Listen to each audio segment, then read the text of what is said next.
microphone is the best way to start the live chat. We're here. We're on the live chat. Hi, everybody. As you can tell, we like to keep things professional and serious here. Absolutely. As you can tell from the fact that our titles speak, wonderfully for me.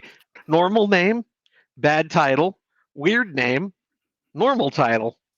We just match up in some ways. We didn't see it before either. That was completely done independently. We would try to make these things happen, but God knows it would never line up that way. It never would. It never would. It has to happen magically. And I figured if people don't I've been on enough of these at this point that I would be surprised if someone didn't know who I was at this point. So I didn't feel the need to write my full name out and be very professional with like, I'm a professional narrator. I mean, honestly, if somebody stumbles across one of my live chats and they don't know who you are, I'm gonna be a little surprised, honestly. The only way that could happen is if they've only read Heavenly Chaos. I suppose so. Because Yeah. because that I mean that's like the only way that could actually come across at all. Yeah, So if they were, like, brand new. Yeah, that would brand make brand sense. brand new to me. Maybe they don't do audio at all. Yeah, It would be a very thin subsection of like the people who've read my books, I think. yeah. At least it's I didn't feel the people, if they didn't know me, they probably weren't going to because 'cause they're probably not audio people, so I was like, "I don't feel like I need to write my name fully." Like, I'm just Andy, Meh, and it'll Andy be goes anywhere. fine. So Hello, welcome everybody. everyone.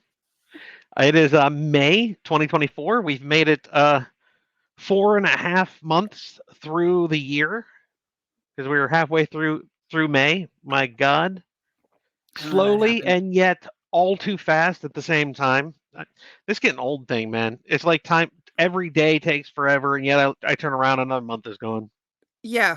Like, I don't understand it. I feel like it was January yesterday, and now I'm, like, having to pull the fans up from the basement because it's getting warm, and I don't wanna turn the air conditioner on yet. Like Like, I don't want to. I mean, yeah, I could turn the heat off, like early maybe, but also at the same time, I gotta go do the whole switch over now because it's getting warm.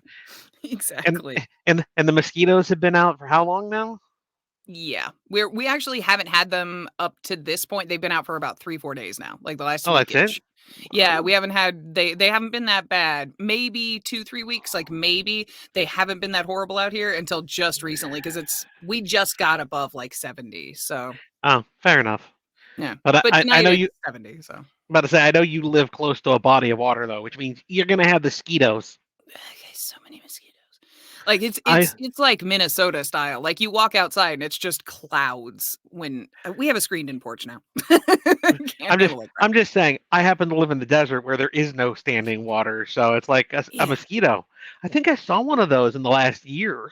You don't have fleas either, do you? Isn't that the thing with Not Nevada is not you don't have not not, fleas? not that I'm aware of. I haven't seen one. Fuck you. No, no, no, no, no, no, no, none of those chiggers or anything else like that. Yeah. I mean, I just have to deal with 120-degree weather. I think it's a fair trade-off. This is true. That is true. I would hate the weather part and I'll deal with some bugs. Hayes did come thundering down the stairs earlier and come running into my office.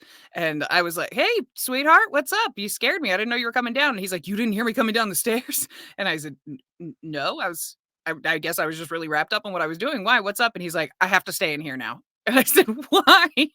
And he said, "Well, I came back in the garage and then all I heard was," and I said, "What was it?" And he goes, there was a hornet in the garage. There might be an army. I don't know. There's hornets in the garage.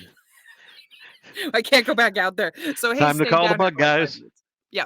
Yeah, he went back inside through the house and wouldn't go back out in the garage for hours. He is allergic though, like swell up and die allergic, so it was completely understandable. I'm just teasing gently. Like, but yeah. The hornets have arrived. I mean, I don't blame him. No. No, I don't either. Like, fully. I wouldn't go out there. No. Smoke grenade, toss it in the garage, slam the door Precisely. shut. Yeah, It'll precisely. die or it'll leave. It'll work out. I'm sure it will. Probably take out that chipmunk that's been out there for a while too, more than likely, if that thing's still out there. Phantom, the problem with Florida is it's like the worst of both worlds. It's really hot and humid. To me, those It two is things it is don't go very together. That's how I feel about Tennessee too. Like the South in general, like that. Like Tennessee, you would walk outside and it would be dog breath humidity and like 102. And I'm just sitting there going, not man nor beast. Not man nor beast. This ain't fair. No, I'm going back This inside. Hell no. this is why I live inside, folks. Yeah. My That's why I my don't go cave is outside. a comfortable place. I'm happy in my cave. Yep. I have a beautiful moon tan. I enjoy it. I Mhm. don't need to sully myself with the outdoors. I really am trying to be better about that. I'm trying to like go get 15 minutes of sunlight a day because I will not leave the house sometimes. Yeah, it's a Well, problem. that's why you have a screened-in porch, right? It's like Exactly. kind of outside, but not Yeah. really outside. It's outside-ish. That's the key. It's Safer. outside adjacent. I'm There good you with go. this. It's kind of. Also, somebody asked a second ago, that is not my Twitch name. I'm just being a brat. That's my StreamYard name. My Twitch name is the same as everything else, at Mouthy Maven. That's I'm around. I'm in places. You can Yeah. find me if you look. Yeah. Usually if you find a Mouthy Maven, it's probably me. Although sometimes it's Well, taken in MMOs. Whoever did that. one of your early supporters is like, "That's a great name. I'm going to use that in this game." Right? And then if Brag. she wants it, she'll have to pay me. I know, right? Like, Somebody buys it. I got more names. It's fine. I got more names. I'm good. Yep. I got a book of names. I'll find one. Precisely. I've come up with different versions of it. I'll just use different iterations of it now because if I get grumpy about someone taking it, so it's fine. God damn assholes! Don't you know that's my name? That's my business name. You can't take my business name. You understand? The weird thing is, I was mouthy, and that's the funniest part to me is the fact that I was mouthy Maven for like 15 years before I started my job. Like I was mouthy Maven since I met Hayes. So I've been mouthy Maven for 17 years. And I've only been doing this for like 7. So I just think that I knew and hadn't realized it yet. It's more because I've got a mouth on me and I always have. I And never know when to always shut up. have. Yeah. I was about to say, I think you've been doing this a little over 7 years I think now it because might be 8 now. Not I sure. think I think it's closer to 8 because I will be coming up on 8 years published in October. So you're past the 7 mark 7.5. Yeah, I'm at because 7.5 because it's because 2017. about to say because my Patreon anniversary was earlier in this month. That was 7 years on Patreon, and that was right around the same time that Apocalypse Gates 1 was coming out. Yeah. And you had, of course, recorded books before that. So Yeah. Yeah, it was 2017 is when Dominion of Blades came out and everything out, like the original Falling Out of Focus and stuff. It's 2017. So I've been doing it that amount of time. The server is actually coming up on its like 6th anniversary too. oh yeah, that should say Lux Voice 8. That's my bad. She copied over what I gave her, so whoopsies. It's because I have Aether's 9 on the brain, so totally my fault. Yeah. I need to now go leave a message somewhere for somebody so that gets fixed because otherwise it's never gonna get fixed and I'm gonna feel like an idiot. Just gonna take a second over here real quick. You're repping Antecedent's Legacy, right? I'm repping Yes, I am. Aether's. This of course is my next book going to be published. So since Heavenly Chaos shirts are not a thing yet, Yeah, definitely not a thing. so I had to go with the Antecedent shirt since that's the shirt I have. Okay, so I've done I like that. it. It Now, bookmarked it. It like we bookended it because that was AR8 is the last one that came out before Heavenly Chaos, and then mhm. yours is the next one. So and after yet Heavenly done Chaos. without talking to each other, like Yeah, it's on the same wavelength. like we do. Weez is a good team. We all the good team, miss.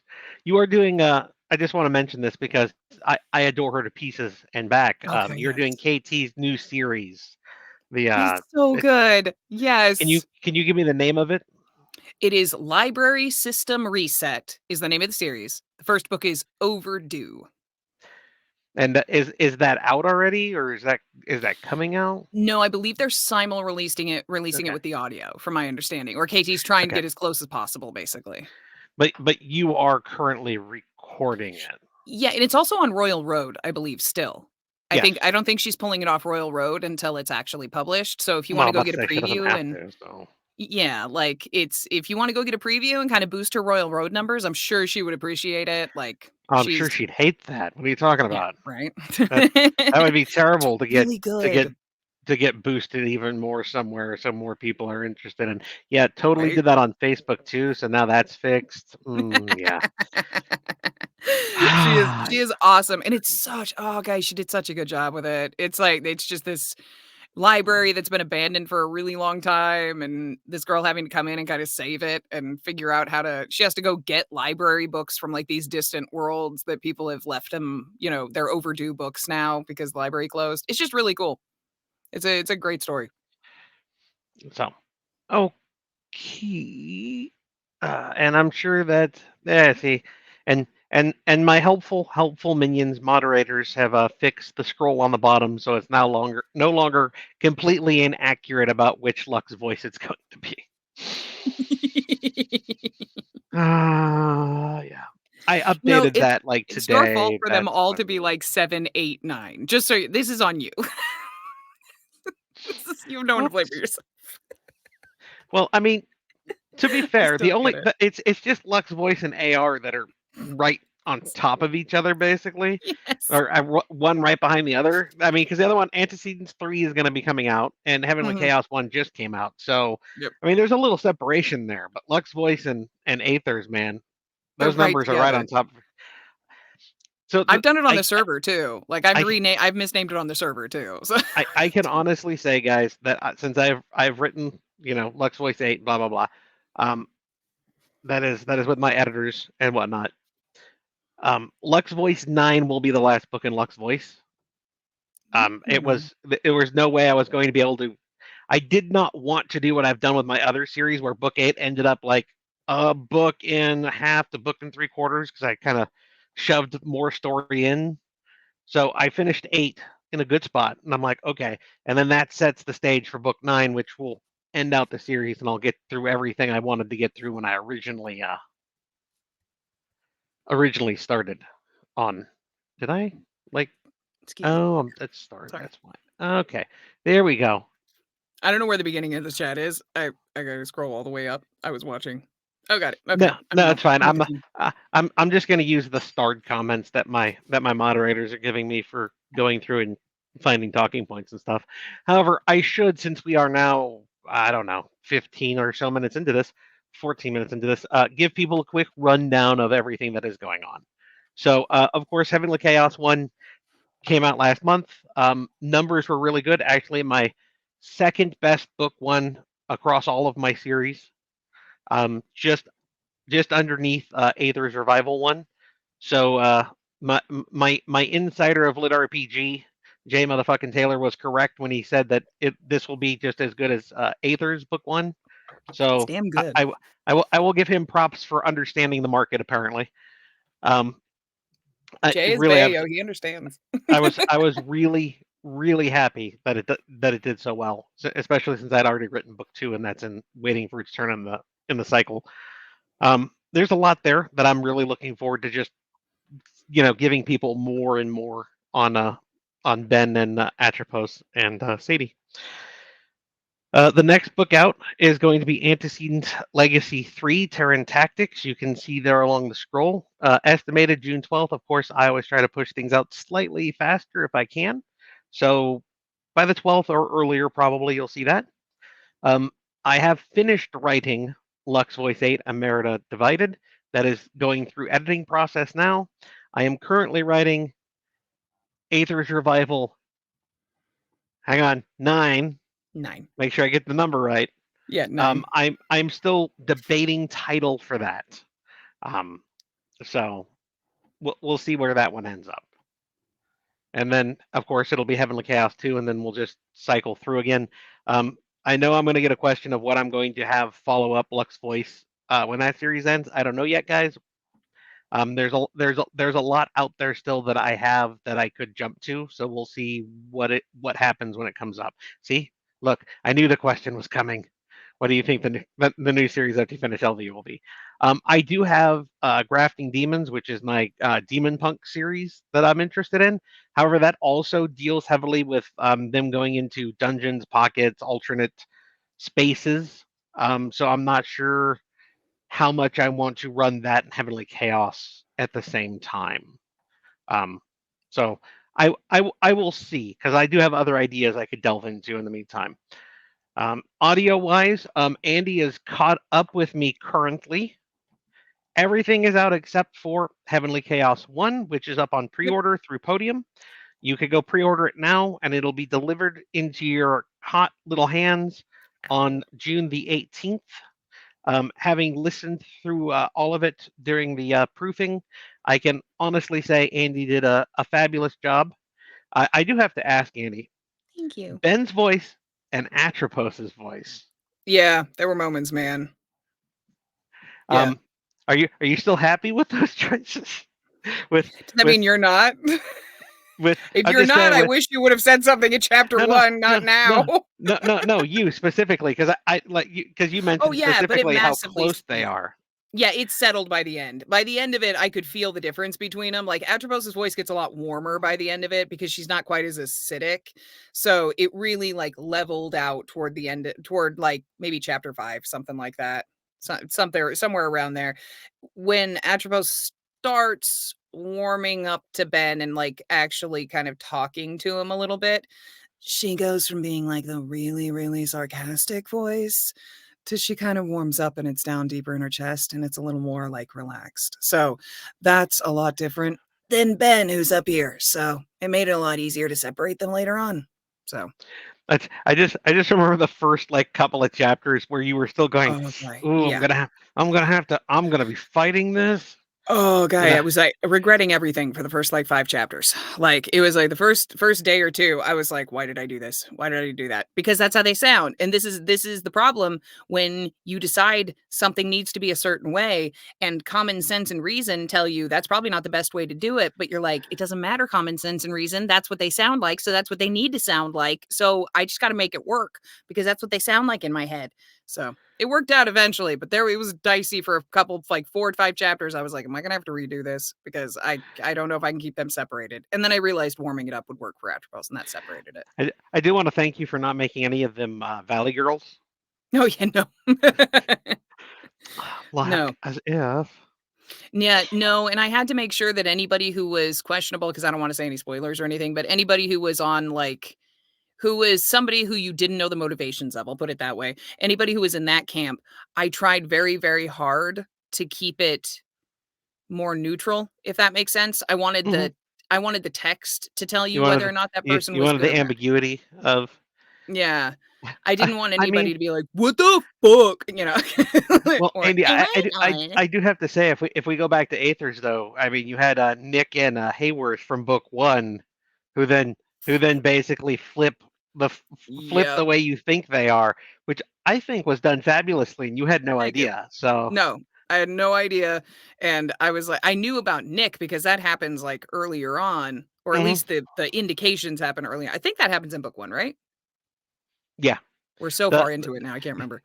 But by the end of book 1, Nick is firmly like sleazy. He's like, you should totally bring her to the clan. Here's something to make her pliant to the suggestion. Yeah, that's right. Yeah. So Hayworth, unfortunately, was like the rich kid, and now I have to make this mummy voice into something that's more like.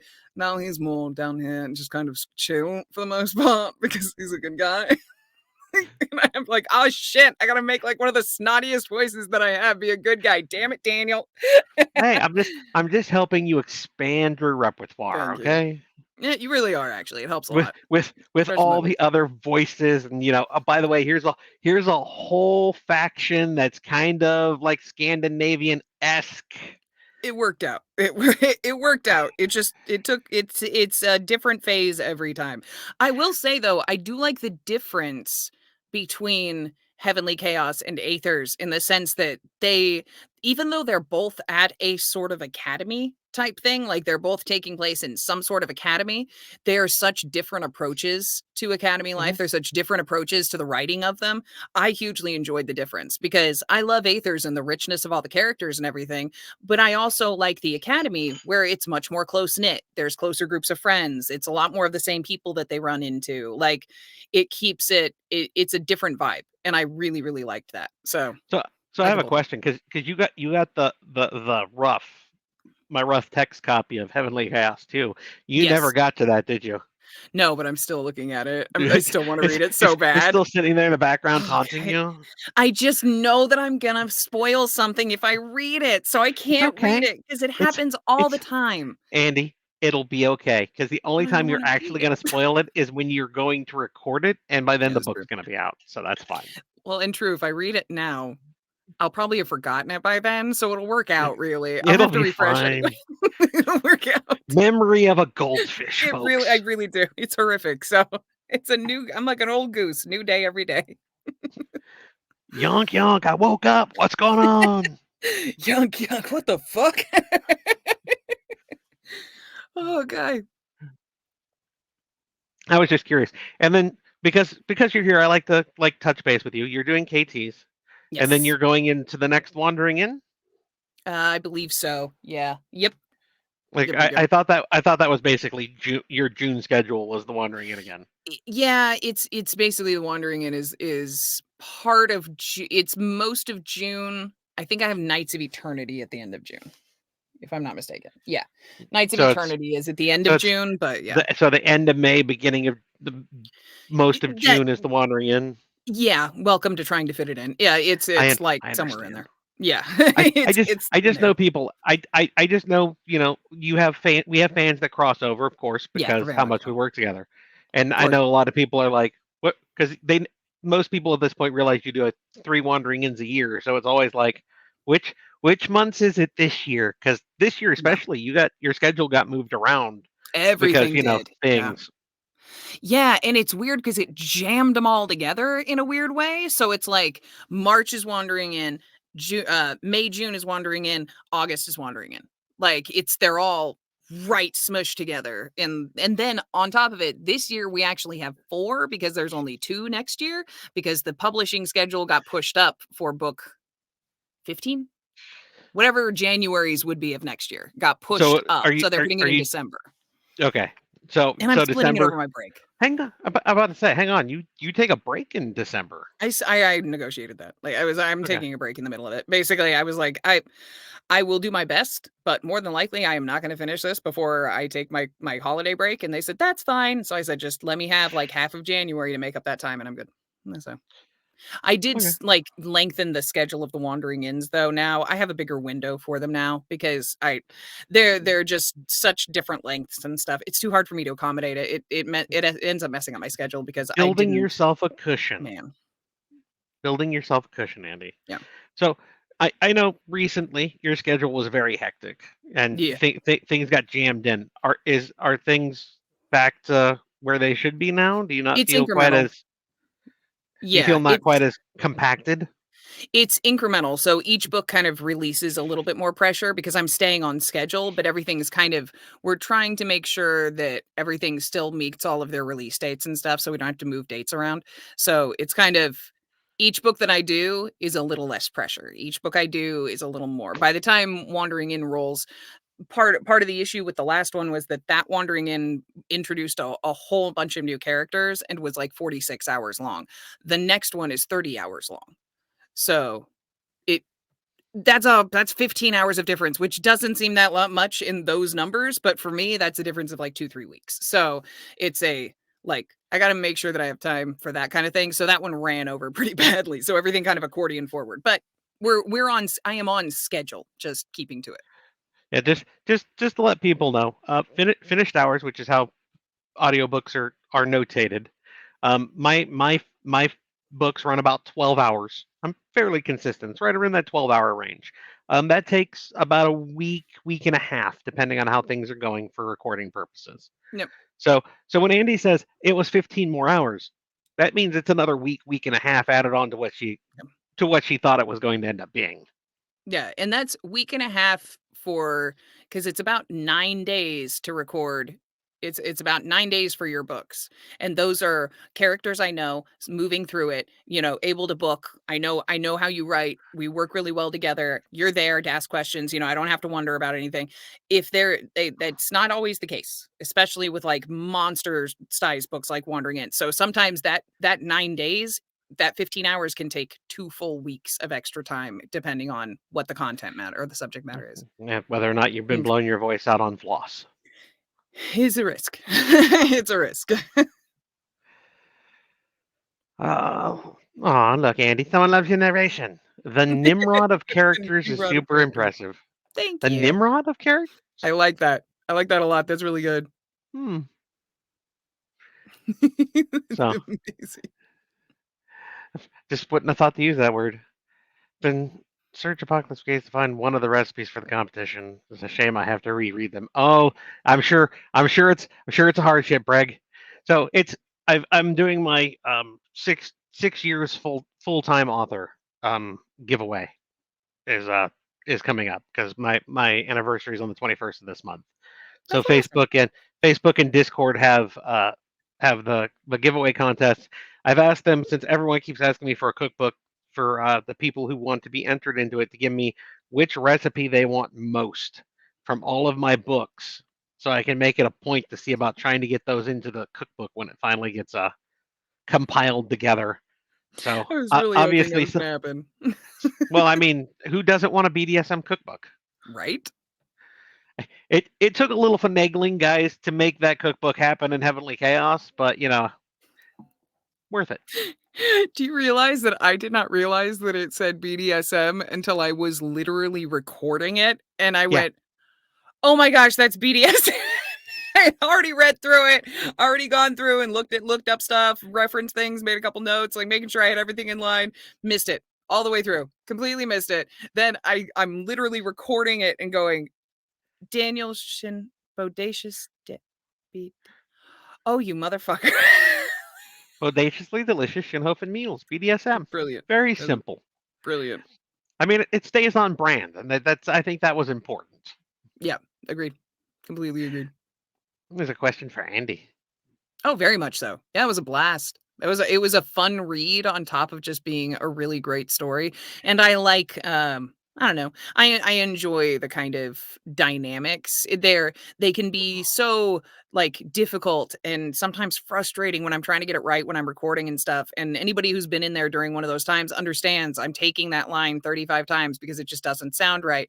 But when it sounds good, it's so good. So I really like those unique interactions between Ben and Atropos, that kind of like push and pull and tentative and hesitant. And there's a sweetness to the two of them Um, that's so endearing. I like them so much. I mean, just wait till you get to book 2.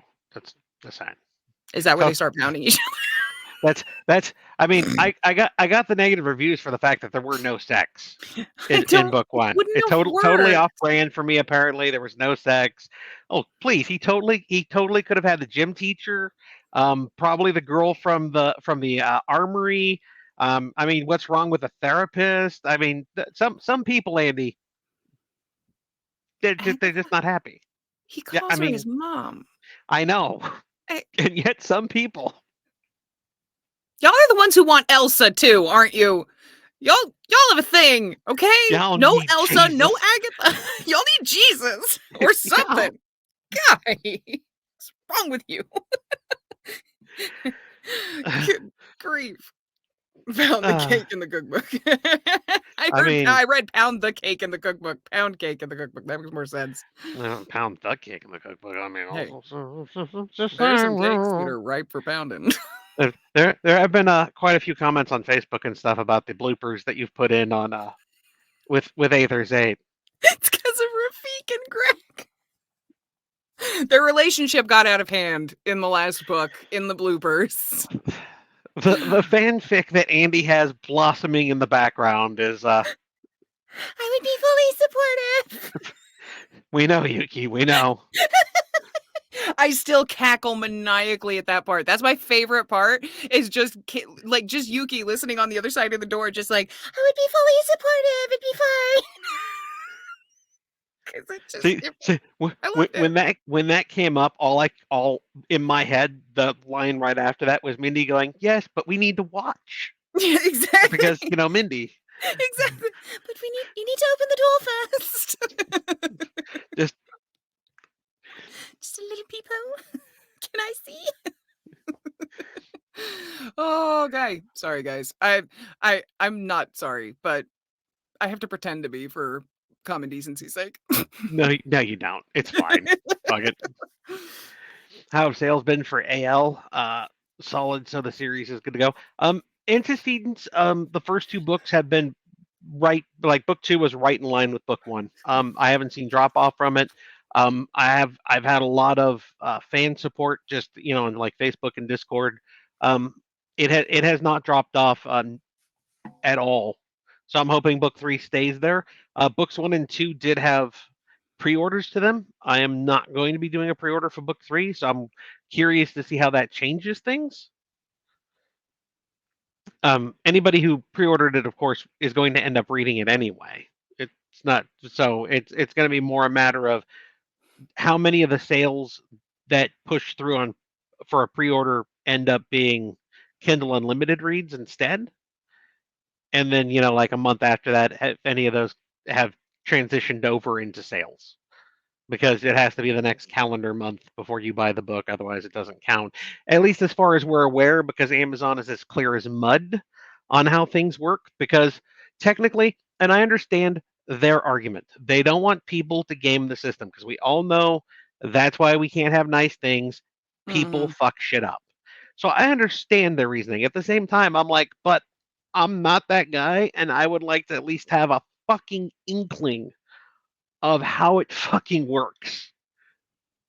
Yeah. Wouldn't that be nice?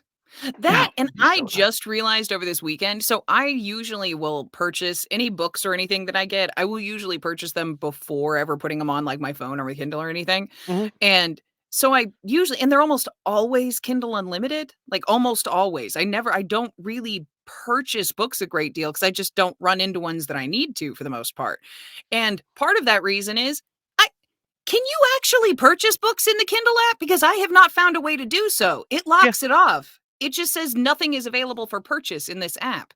You don't have to tell me how to do it on the stream. I've tried to do it like 16 times and I cannot figure it out, so just DM it's me later.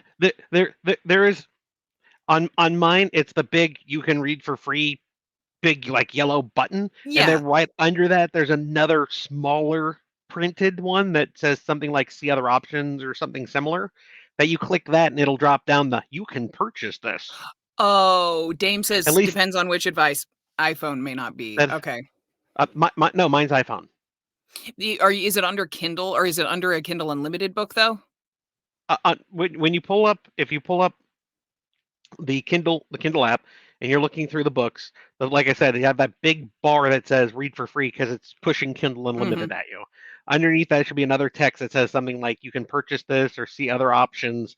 That should have the option to buy it. Yeah, Um, every time I've tried to do it, it doesn't lead anywhere. It says, purchases are not supported on this device or in this app." the only thing I could think of is for whatever reason you might have a setting turned on.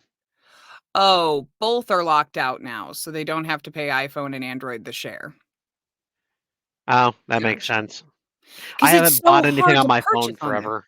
Yeah, that's I just ran into it for the first time, like a week ago, something like that. I was purchasing a book from a friend of mine, and so I was If like, you're "Oh, yeah, just I'll buy using, it." but I say if you're using Kindle Unlimited to do most of your reading, Yeah. it's as far as I know, most authors are like, I'm still getting paid for it. It's fine. It might not be as much as a sale, especially for like those guys who are selling them for $6.99 or $7.99, but Yeah. it's it's more than they would have gotten if you hadn't done anything. So Yeah, if I read books independently from authors I like and stuff, I purchase them typically. I'll read part of it through on Kindle Unlimited, and then I'll usually just purchase it just so I can read it and support them. I normally But I buy just them via never my do. desktop. So Fair. Yeah. if I'm buying a book 9 times out of 10, I'm on my desktop because I'm like, okay, I need to go buy it. Um, every once in a while, if it's a series book and they do the thing that I probably should do, which is throw up the pre-order for the next book before the the book publishes, however they manage that one. Oh, by the way, hey, look, there's the pre-order for the next book in this series. Mm-hmm. If I get to the end of a book, one of those is there, I always click pre-order at the end of my, because I read on my Paperwhite. I just hit pre-order the next book in the series, and then I don't have to think about it. But if I'm just like on Amazon and I'm like, oh, I forgot so and so said their book was coming out, then I'll just buy it via my desktop, which is how most of my purchases go through. So yeah. Uh, I am gonna pumpkin at 10 o'clock. Do you want to see if there's any questions that I need to answer? Or okay. anything like Is that? there anything? Boop. Sorry, guys. There I'm you go. East Coast, so I got one for you. AL3 audio. Oh shit! 1 second. Subject to change, guys. By the way, because schedules are subject to change. You know what? I'm not even gonna say it because it genuinely could change. It's sometime later this year. It'll be sometime later this year. Before the end of the year, we hope. Yeah, we will hope so. It's just a question of whether or not it's TCAR, Heavenly Chaos 2. It's well before that. Yeah, it's AL3 is that. I gotta look it up. About to say AL3 is my next book. It's of course through Podium, like Heavenly Chaos is.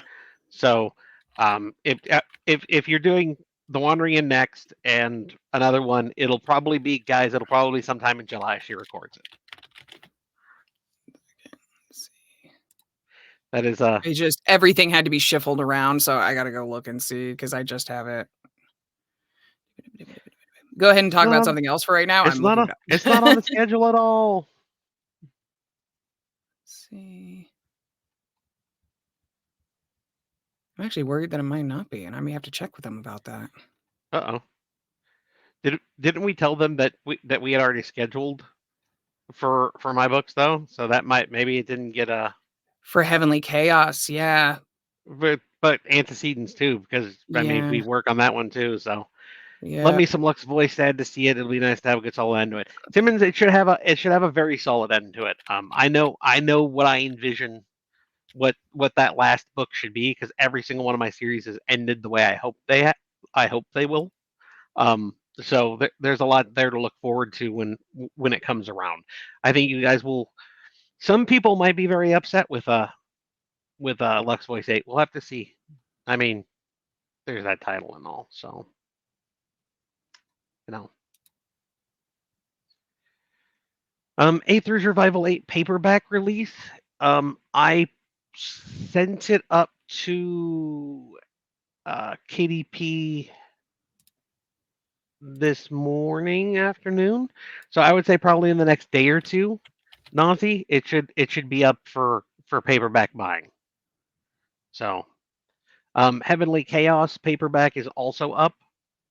I just put up the new updated after audio file for it, which has all the different fixes that me and Andy agreed on.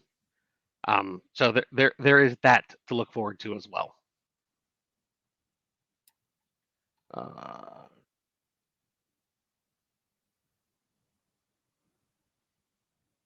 I'm gonna wait for Andy for that one.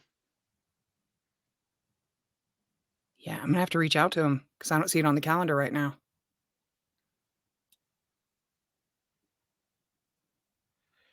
I am going to be at Author Nation in November. Yeah. I will be there for the one day of the.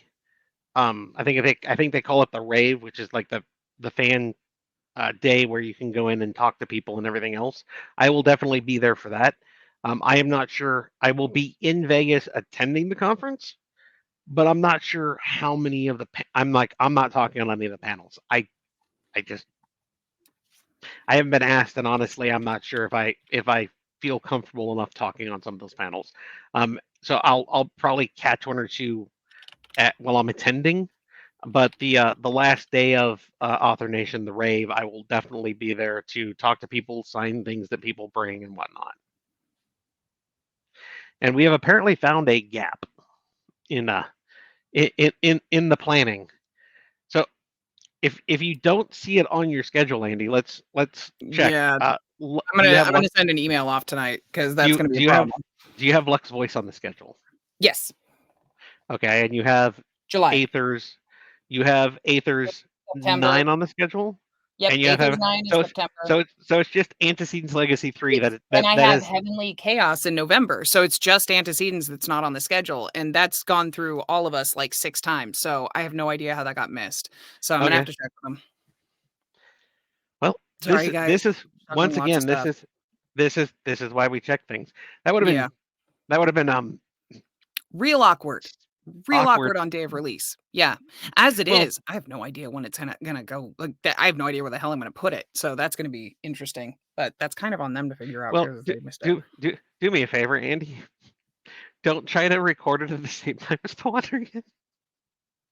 No. No, we're not doing that again. No.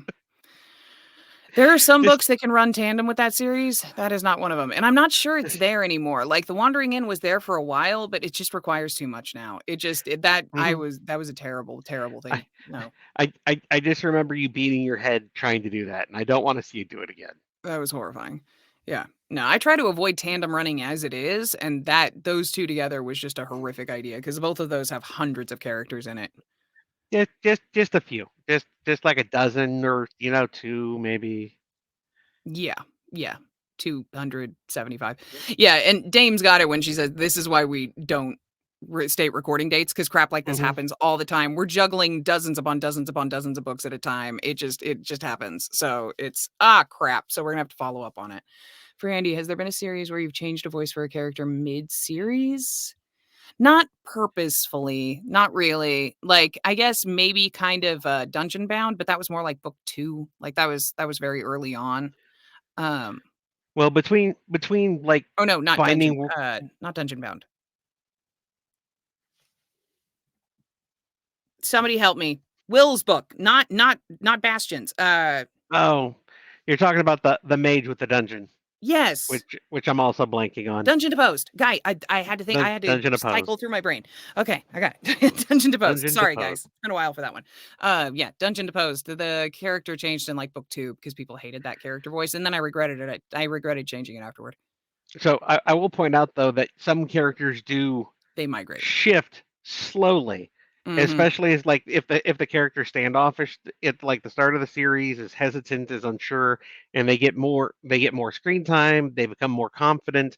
Voices can change, but if you if you listen through all of I say Binding Words, if you listen through all of Binding Words start to finish, there is clear change of voices, and that's also Yep. a couple different houses, different studio setups and everything else. So keep that in mind. But there's a clear shift. But over the course of the series, it's so gradual. Yep. That it's not jarring. However, if you listen to book 11 and then you go back and listen to book 1, it is It's kind of weird. jarring. It is And it's weird. Yeah. little jarring. Yeah, it's very much so. And it's just characters grow, voices grow, their attitudes change, who they are changes. Like so much of it changes. Certain things you try to back off or pull back because you don't like how it's making the character sound. Like there's certain things that you'll do that like you'll pull back an accent or something to make sure that it just went too far and you don't really like it as much. So you'll pull it back a little bit, like that kind of stuff. I just try to do it gradually. Have you ever done to an author and asked to do their series? Oh yeah. Yeah, very much so. Like, I used to cold call all the time at the beginning of my career. Like, all that was most of my books were cold calls. They do not just hand you books. Like, that's what a lot of people think. Like, that happens much later after you've built a name and a reputation. That's when people start coming to you.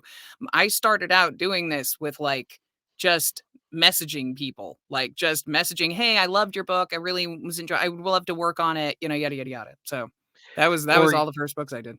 or an author approaches you because they heard that you did Ansex, and they were like, "Well, she'll read that." Yeah, you came as a recommendation from somebody else. Like that was rare for me. You were one of the first ones that was actually like recommended to talk to me. So I got a big charge out of that. I thought that was cool. And I was warned too. It was like, be careful. He's a really big deal. You want to respect him. I'm like, fair enough. Fair enough. Lies. No, this is my old chair. This is a very old chair. About to say, big hard hitting question here. We have to get Yeah. into the nuts and bolts of the situation. No, it's an old chair. It only has one arm. It clicks all the time when I move it back. It has little wires that stab me. You get your damn it Daniel button yet?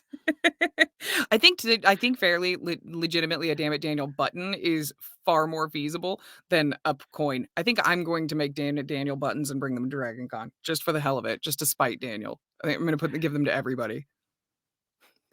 Brands challenge coin. You have your logo for one side of it, and the other one, the words are hard. In honor of Andy, should have.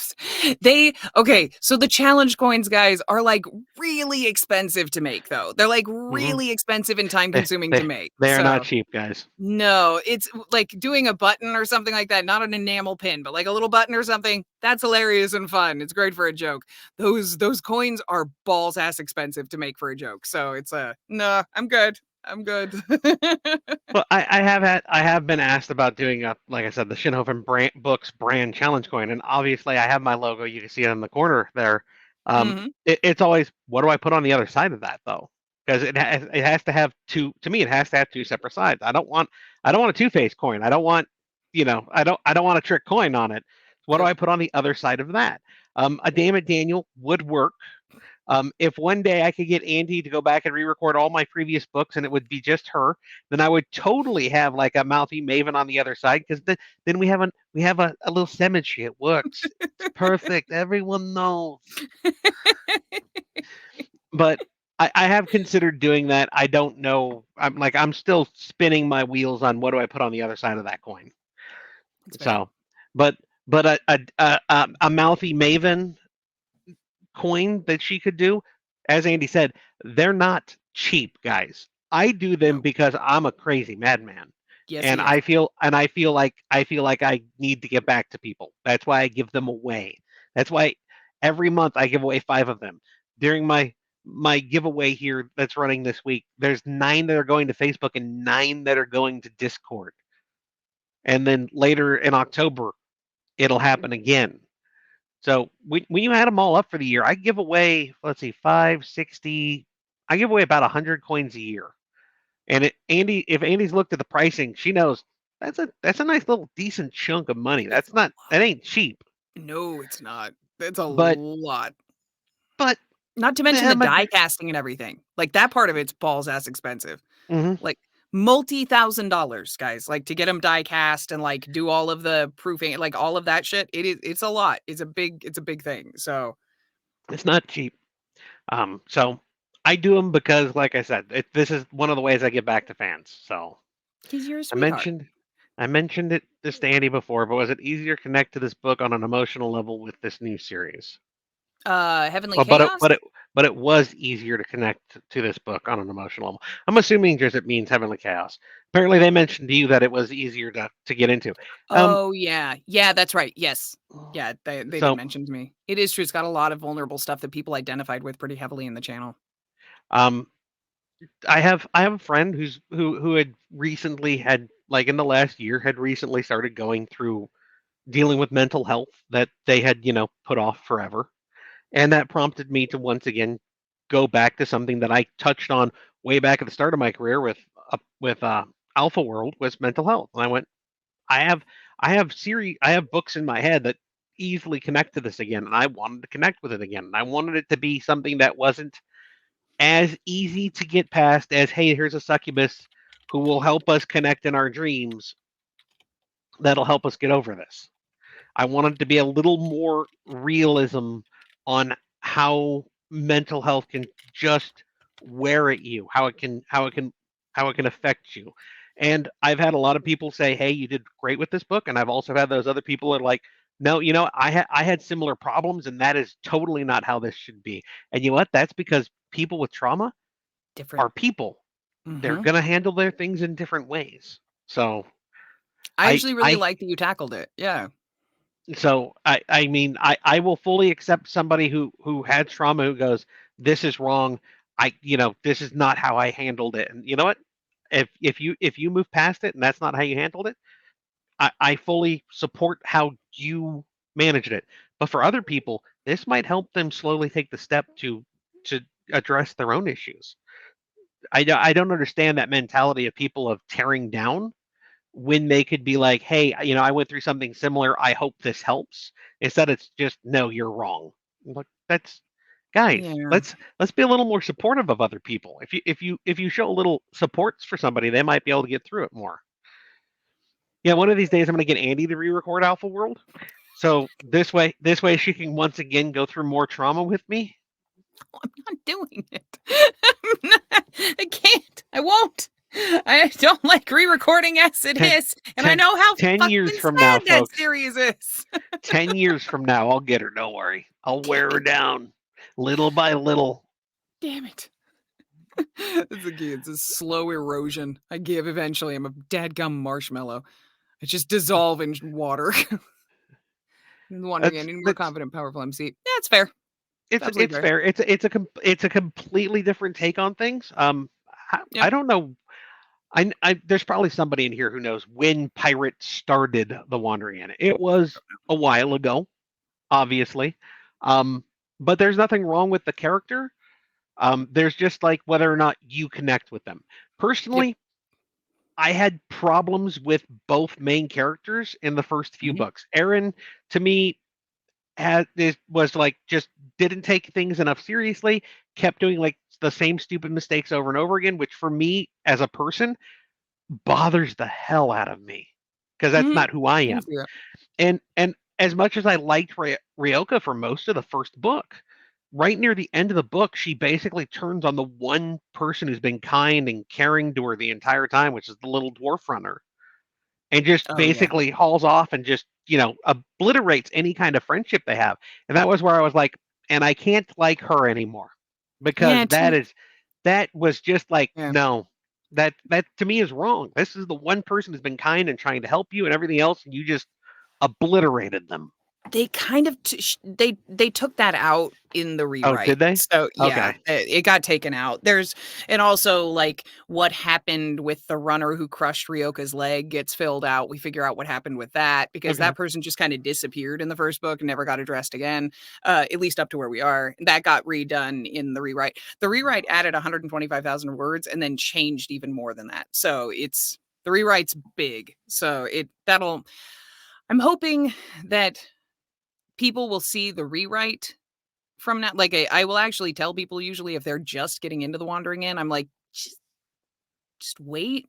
Just wait a couple months because the rewrite is such a better written version of the first book because it's, 10 years of experience with the writer, Mhm. going Then back and rewriting their that first book. happens. Yeah, so it's cleaner. There's less like whiny contemplative Aaron. There's less mercurial Ryoka and more like you understand why she's doing stuff. It just a lot got cleaned up in the rewrite, and it's more in the one. That said, Well, though, Wandering In's completely different. Like oh, it it is. is so dynamic and sad and like it just a lot. If Like it's a Song of Ice and Fire, but lit RPG. It's just if good. if they touched more on those points though, I would probably go back and give the series another go. I know other people who didn't like it because of like they didn't care for some of the politics that were brought over into it, and I'm just like, meh. People are people. You're gonna like things. You're not gonna like things. It's totally fine. I am not sure that Heavenly Chaos Book 2 is going to be called Chaotic Pound Town featuring cakes. Probably not going to happen, But hear me but out. What if it was? but funny. I'm still advocating for AR9 or AR. Wait, are we 9 now? Yeah, AR9 to be Krog's balls. I think that'd be great. The balls Ooh, of Krog. maybe. I'll have to see how the story goes. I try not to title a book until I've finished writing it, so I can make sure the title and the cover kind of tie together with the story. Fair. So there's another Andy thing here though. Being a great voice actress in a dark cave. Yes, I'm a siren drawing you into the rocks. Vampiric siren. Which, Yes, exactly. guys, sirens are bad enough. Okay, they Yeah, draw you into the rock so you drown, and then they eat you. yeah.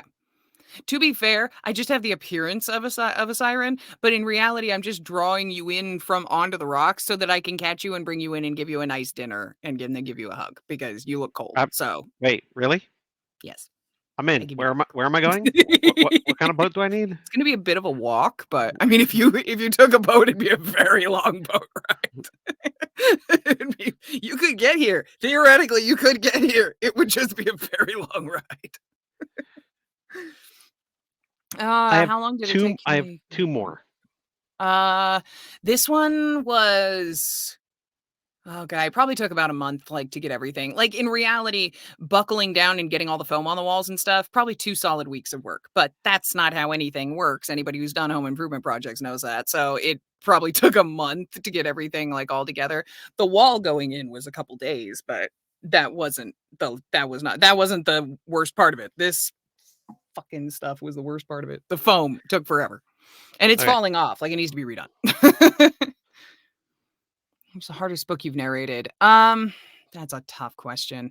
There isn't really a hardest book because there's so many books that are challenging for different reasons, and it's really difficult to answer that question just because a book may be really technically difficult for me because of the language usage, like because that author isn't American or because that author really likes a specific turn of phrase or way that they write. So it makes it a challenge for me to speak the sentences, but that does not make it inherently a bad book or a rough book or anything like that. So sometimes it's just difficult from a technical level because there's an element of predictability that you have to have when you're narrating because you can't like when there's a line break or something, especially if there's like a have had to in the but, like those things put all together, like they can be very, very difficult to navigate when you're trying to read quickly because you'll flip words around and stuff, and you better damn well bet that's going to come back on a correction. Usually, is just flipping a word around will cause a correction.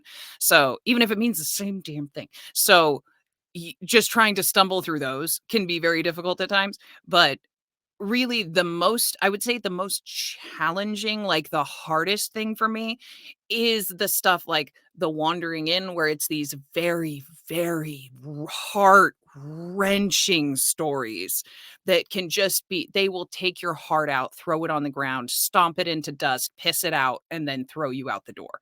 And it's just, oh god. Anybody who knows me in real life, I don't even watch drama shows. Like, I'm just a very, very, like, happy life, marshmallows, rainbows, puppies. I like everybody to be happy around me. And so those take the most emotional toll on me. But then lots of voices can cause a massive thing too. Like AR is extremely challenging because of the number of voices in it. But at the same time, it's also really dynamic and alive. So it's a hard question. Hard isn't necessarily bad.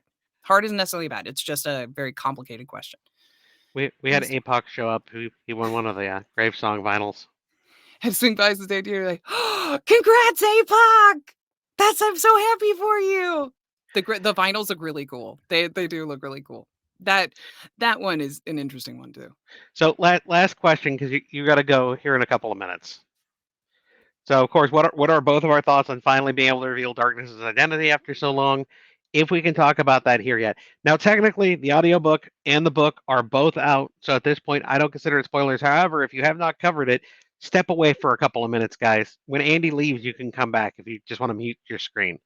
Andy, if you want to go ahead, because I have probably more thoughts on it since I wrote it. So I thought it was so cool and I didn't expect it, but I cheated and I asked Daniel before. Like I cheated. I 100% cheated. I asked him before. Daniel can testify to the fact that I do not cash in that chip very often. Like I don't ask him advanced stuff unless it's directly character related very often. I try to be surprised along with everybody else in the books, but I had to. It ate away at me. I couldn't not know anymore. It's everything I can do not to ask what Ben's bloodline is. Like it's do you want to everything know? I I can could tell do. you. Yes, I do want to know, but I Okay, don't want to Andy, give his up on bloodline it. is very simple. His blood. Oh wait, I'm live. I Yeah, we're can't on say it stream. here. I'm Yeah, sorry, I know. guys. I would tell her, but you're here. Yeah, so it's everything I can do not to ask for Ben's bloodline. It kills me on the inside because I'm like, what is it? My current theory is dragon or kraken. I'm with those two right now. Currently leaning dragon, but I don't know. I have not asked him. This is the first time I mentioned it to him. So my spoiler channel for the last month, because Heavenly Cast has been the last book out. The spoiler channel on Discord has been a lot of just what about this? What about this bloodline? What about this? A couple of the ones that I saw, I saw Dragon. I'm not sure I saw Kraken. I saw something else. Hydra was another one because Hydra. Yeah. And just then, well, what about this? Drake. What about is it really a dragon? What if it's just some kind of like mega Drake? It doesn't have the wings, and it's another reptile. What if it's like the world serpent of some world serpent of some kind? The spoiler trailer was just last month was just blown up with just theory crafting of what his bloodline could be.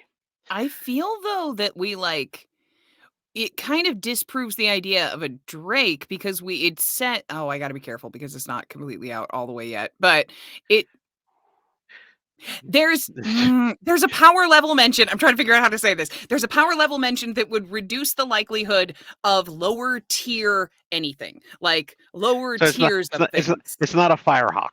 Exactly. This is a Phoenix, not a Firehawk situation. Dragon, not a Drake situation. So there's a power level there that has to be acknowledged. So I don't think it's a Drake. I'm not against a dragon though. It's a world serpent, not just a continent snake. I mean, not a Gorgon. Yeah, exactly. Also, the continent snake. Continent snake is ridiculous. It's a continent snake. I'm sorry, it's the best I can come up with on short notice. Okay, there's a reason I have editors, folks. I fucking love it though. It wants to be a world serpent when it grows up. Snake. It wants to be a world serpent when it grows up. Okay, I mean, you don't just start out that big surrounding the earth. You got to grow into it. Hi guys, I'm the cousin continent snake. It started out as a town worm, it grew into a city terror, it became a continent snake. It's eventually going to become a world serpent. It just, it takes some time. It's a growing boy. This has to eat a few more million people. My thoughts on Darkness, of course, since I wrote it from the very beginning. If you guys want to go back and reread Aether's book 1, there are some things that Darkness says in book 1 that then come out and make more sense in book 8. Oh, it makes perfect sense. Everything with Darkness makes perfect fucking sense when you know who Darkness is. Like when you know that, you're like, oh, that could not be any clearer. Like that is so good. Like it's unexpected. So to make this funnier to me, when book 7 came out, I think it was book 7. Yeah, because it was the tease of, hey, when you get to Kroga, you'll finally know, and blah blah blah blah blah. And somebody either in a review or something mentions something about, well, you keep having inconsistencies about Darkness. And I went, okay. Sure, we'll go with that, dude. We'll see what you say in book 8. Yep. There hasn't been one inconsistency with Darkness. Yep. So your opinions are like buttholes, and that only your mama has ever seen it, and that's the only one that should. It's just keep them to yourself if you are criticizing people, especially an author on their own writing with the continuity of something. Maybe don't because they may have more information than you. Those are my favorite. You fucked up. Yeah. I'm sorry. It's my world.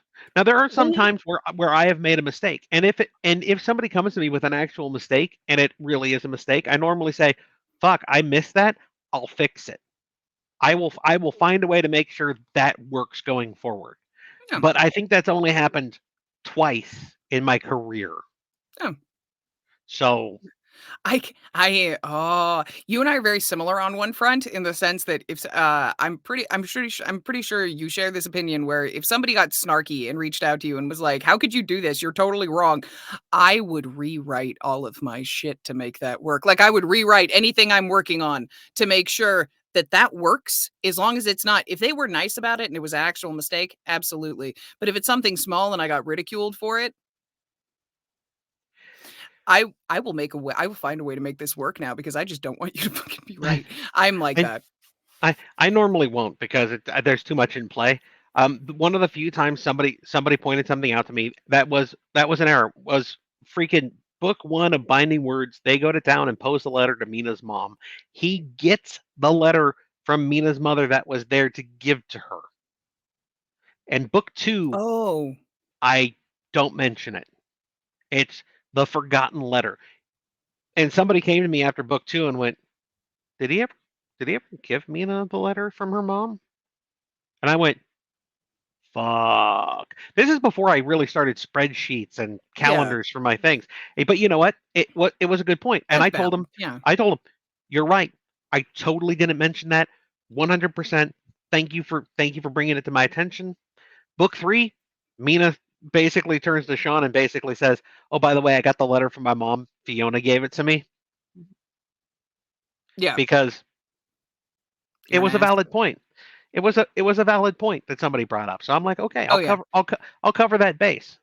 No problem. That's legitimate. That's an actual just like slip. Oops, it just made it through the cracks. That makes perfect sense. But Yeah, when I get the review in book like 2 or 3 of Aether's of, well, I guess you have to turn everything you write into a harem, don't you, Daniel? now I will. I mean, Forever.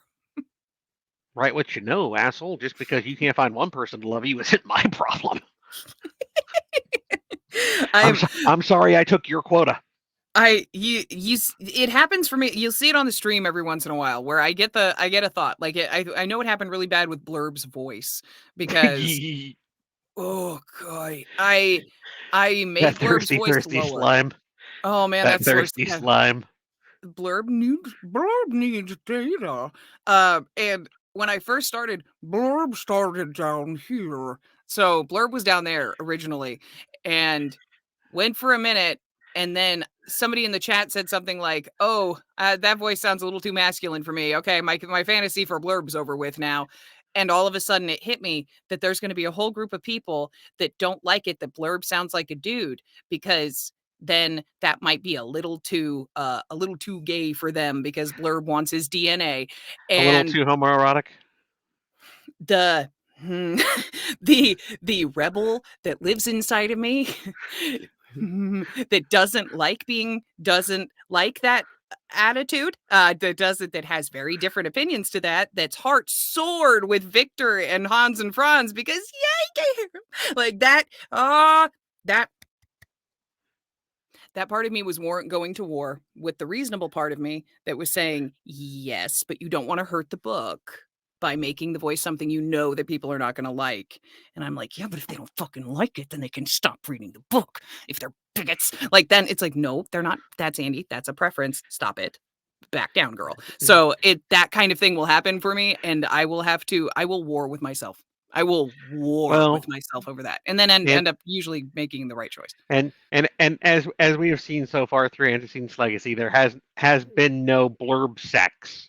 No. Blurb has gotten the DNA he wishes off of Xander from various means. In book 3, of course, he gets. I think he ends up getting some blood from Xander for reasons which I'm not going to go into and make you all think about. But I will preface that Blurb is not the only slime, which you'll see in book 3, that asks Xander for some of his DNA, for some of his, not just for the lower end DNA, blood, sweat, some kind of anything you get DNA off of, anything that they can use for whatever purposes slime wants it. The slime wants it for, outside of healing him, because they're doctors mostly. Those slimes, yeah. Just there's reasons for it. It'll come up in book 3, but just to point it out, I know that there are probably some fans out there who are disappointed that Xander did not take the slime doctor and try to make the slime doctor into a slime girl. And or possibly swing a 3-way with the slime and the captain or something, because just use Blurb like a condom. Yeah. It's a full body Blurb condom. Yes. I won't die from eating you. Oh god. Somebody was like, couldn't he do this? And I'm like, technically, yes. Would Blurb consent to it? Probably also yes. Yeah, I was going to say probably yes, because they get a sample out of it. But would Xander and the captain feel really comfortable about having Blurb as the interface? That's it. You're doing great. It's really great. Blurb, you can't talk. We told you. You got to be quiet for this, okay? Sorry about this. Don't worry, I'm done. Just mm. Blurb can treat the captain. Slimes are capable of treating, as far as I am aware so far in the universe that I have been told in my head from all my various characters, slimes can treat basically any known life form they have come across. So technically, yes, and Blurb would be collecting from both ends. That is correct. He would literally be the slime in that sandwich. Ooh, Blurb sandwich. Blurb would love to be the cream filling. But would it happen? No, because I can't imagine Xander going, as much as he has talked about wanting the captain, and the captain has pushed him to that point, nearly to the breaking point at least once in book 2, going, if I just cover myself in a blurb. I can literally see Xander like in his quarters with Blurb, like doing the trial run of like trying to make it work and just being like, all right, I got this. All right, okay. Put up the mirror ship. Put it up. Oh fuck no! Get off me, Blurb. Get off. Just like this'll work. It'll be fine. No, it won't. It won't be fine. This won't work. Get off. Just Oh god. so somebody did mention that, and I'm like, technically, yes. However, I don't. Would it really feel the same though? I mean, wouldn't that be like the thickest condom? I mean, if he's trying to stop the literal heat from cooking Xander, and is Xander really going to be like, "Cool, put me in the environment suit. We'll go in." Yeah, and also at a certain point, at a point, I think it starts. Excuse me, sorry. It starts to cross over into like this weird, like it's just a hill that needs to be conquered territory, where it's like, yeah, you can stick him in a full body Blurb condom and let him have at it with the captain, but I mean, let's think about Daniel's scenes, guys. They're not just pump, get her done, leave. That's not it. They're tender and loving, and there's all kinds of fun for everybody involved. Like there's lots of things going on. It's not the kind of scene where it would just be like, okay, I'm gonna wear a pair of Blurb pants and I'm just gonna balance the captain on top of me. That's not. It's not that kind of thing. So it's there. There needs to be something involved. Something needs to change to have something with the captain and it be a more typical scene for Daniel at least. I do like the fact that as the series continues, guys, you're gonna see more of that. The captain being like, I gotta figure you know what? I gotta figure this out because Xander's not figuring out how to make this work. Because I don't go in like to the mindsets of other people as often. It's normally follow the main character. Only I understand what Xander has basically done to the captain, which is basically push the horny button repeatedly, stick it down, put a brick on it. with what he's done for, here's all this money, captain, anything you want. We're gonna make dreams is gonna be our home together, kind of thing, which is all what he's done. I mean, he hasn't said it in that way, but that's basically what he's done to her. He's fed her her. It goes into how her race works. For her lifespan, at the moment, she's in the greed as her button. At the moment, but her species goes through different stages of those.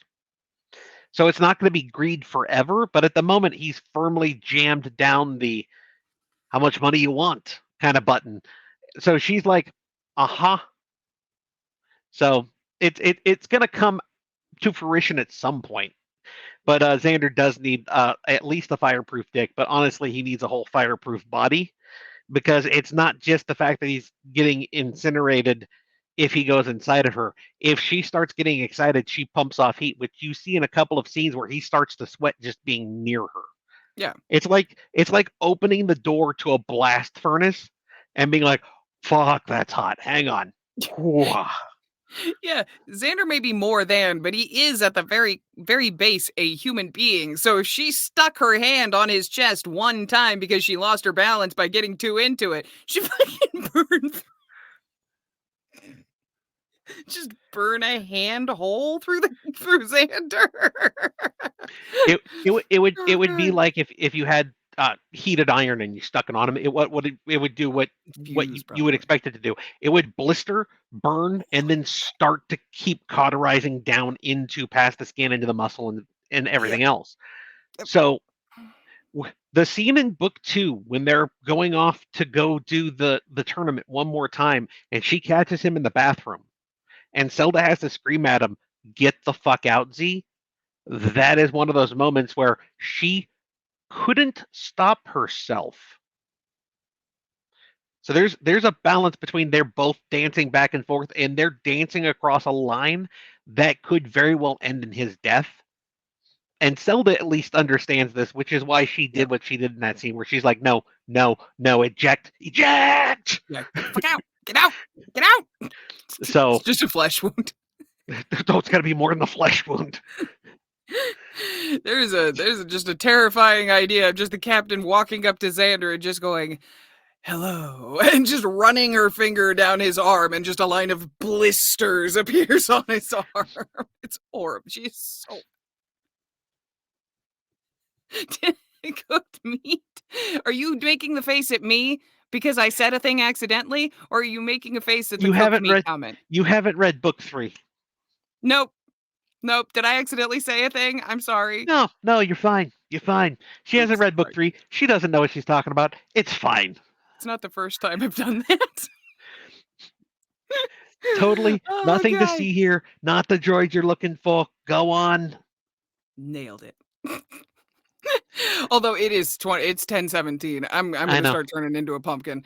I love you guys. Thank you for having me. I love being on. I try to make Andy, it every time. Like Daniel has um, a great like I, he invites me, but I've just been busy lately. I will mention next month is at 10 a.m. on a Saturday, so it's 1 p.m. to you.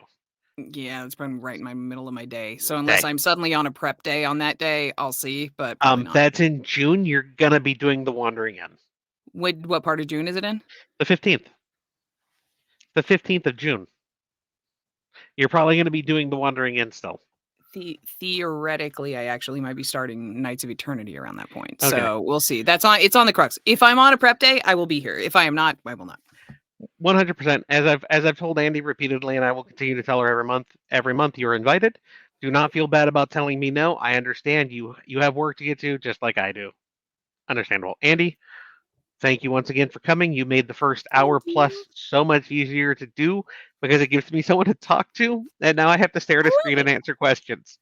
I love being it's my honor to be here. It's so much fun. I like getting to visit with you guys and I answer do want to point questions out though randomness. that Andy is going to be at Dragon Con, guys, this Mhm. year, as far as I'm aware, along with a couple of other really fun people like KT. And Yay! I guess I'll be there too, but that's not important. Though, So, yes, you can. God, it's terrifying how close that is. Anyway, don't remind me mhm, of how fast this year's freaking going. right? All right, Go. Bye. bye, everybody. And there she goes, folks. It was over with much too fast. Much too fast. All right. I will get to these starred questions because they're from a while ago. And then if my mods throw me more of them, then great. I'm sure they will. And if I get through these and there are no more, I'll probably pop over to the regular live channel, see about tagging some more up. If nothing else, we're going to stop in about 40-ish minutes, if not before. So everyone's got an idea of where things are going to be. Of course, for the people who I've mentioned by name, I've brought your questions up and everything else. I will be contacting you via Twitch. 5 of you will be getting a message from me on Twitch saying, "Hey, you're one of the winners. I need your address. I need what coin you want." I still have some outstanding from last month who have not replied to me. So do check your Twitch messages in the next day or two, guys, to see if you're one of the winners, please, because I try to get them all out as quickly as I can. But I got I think 2 of the 5 winners last month out, and there were still 3 that were outstanding as of this morning. So if you'd like to win stuff and whatnot, Jay, my social is 551 fuck you. My blood type is B negative because, well, that's just who I am. Thank you very much for the question, though. I appreciate that. Any panels you've been asked to talk at for DragonCon yet? Not yet. They're still in the stages of like putting together. Like I know that at least the Apocalypse track, I think the director of that has been shifting. I've gotten emails just from the track in general. These are some of the panels they're thinking about. I have not been asked to sit on any of them yet. We do not normally get like full yes, this is what it is until much closer to the con. But I would expect to probably be on 1 or 2 still, but we'll see how things go yet. So if I may politely request more boom boom in book 2 of Chaos. If you mean explosions and mayhem, don't worry, Winters. There's going to be a lot more physical action that doesn't involve naked bodies in book 2 of Heavenly Chaos. If you're looking just for the sex, well, you're shit out of luck. Heavenly Chaos very well might be just a Fade to Black series all the way start to finish, and I've thought about that. If there is a sex scene that I think I want to put in for whatever reason, I very well might just throw it up like for free on Patreon. Because I really think that it reached a wider audience overall. Like I said, right behind Aethers, like neck and neck with Aethers 1. And I know at least a good chunk of those were like people who've never read my books before. So I'm really considering leaving it at Fade to Black. And if there is a sex scene, I very well might write it out and just throw it up on Patreon for free. And then I would name it something like, Heavenly Chaos, Book 3, Chapter 15.5. So roughly where it fits into like the overall story of the series while still being able to be separated out of it. Normally, if I do that kind of thing, there's a character moment, which means I have to be careful then, because if there is a character moment in that moment, I need to make sure that in the chapter of the book that everyone would get, that it's talked about, it's referenced, it's that character moment still has an impact, even if it's not fully in the moment. It's not like while he's doing things with her, but it's still addressed and they can talk about it while they're like cuddling afterwards, because then that's fine. It's a different dynamic, and I think that's still something that I'm kind of looking how it's going to work out when I'm writing it. I fell in love with your books because your characters and relationships develop, not the sex. Ignore the edits. Wolf, I write the stories my characters tell me, mostly. Normally, the sex is there because, like I said, there's a character moment. It's Andy and Sean trying to have a kid, and her being heartbroken over the fact that Chas is never going to have that same chance from book 6, I believe, in Binding Words. It's those moments. That is a hard character moment, but it's in that scene of them, trying for a child. So I would still have to have that, but it being, like I said, separated out from the act of, which I could do that easily. For like Ben and Atropos, they're both rough. Basically, they're both virgins. You'll if you haven't figured it out. There you go. So that awkward dance of two people who don't know what they're doing, trying to figure out, and trying to make sure that they're okay with each other and everything else. That's a huge character moment. Normally, that is something that I want to show, and I might be able to get some of that leading up to a Fade to Black.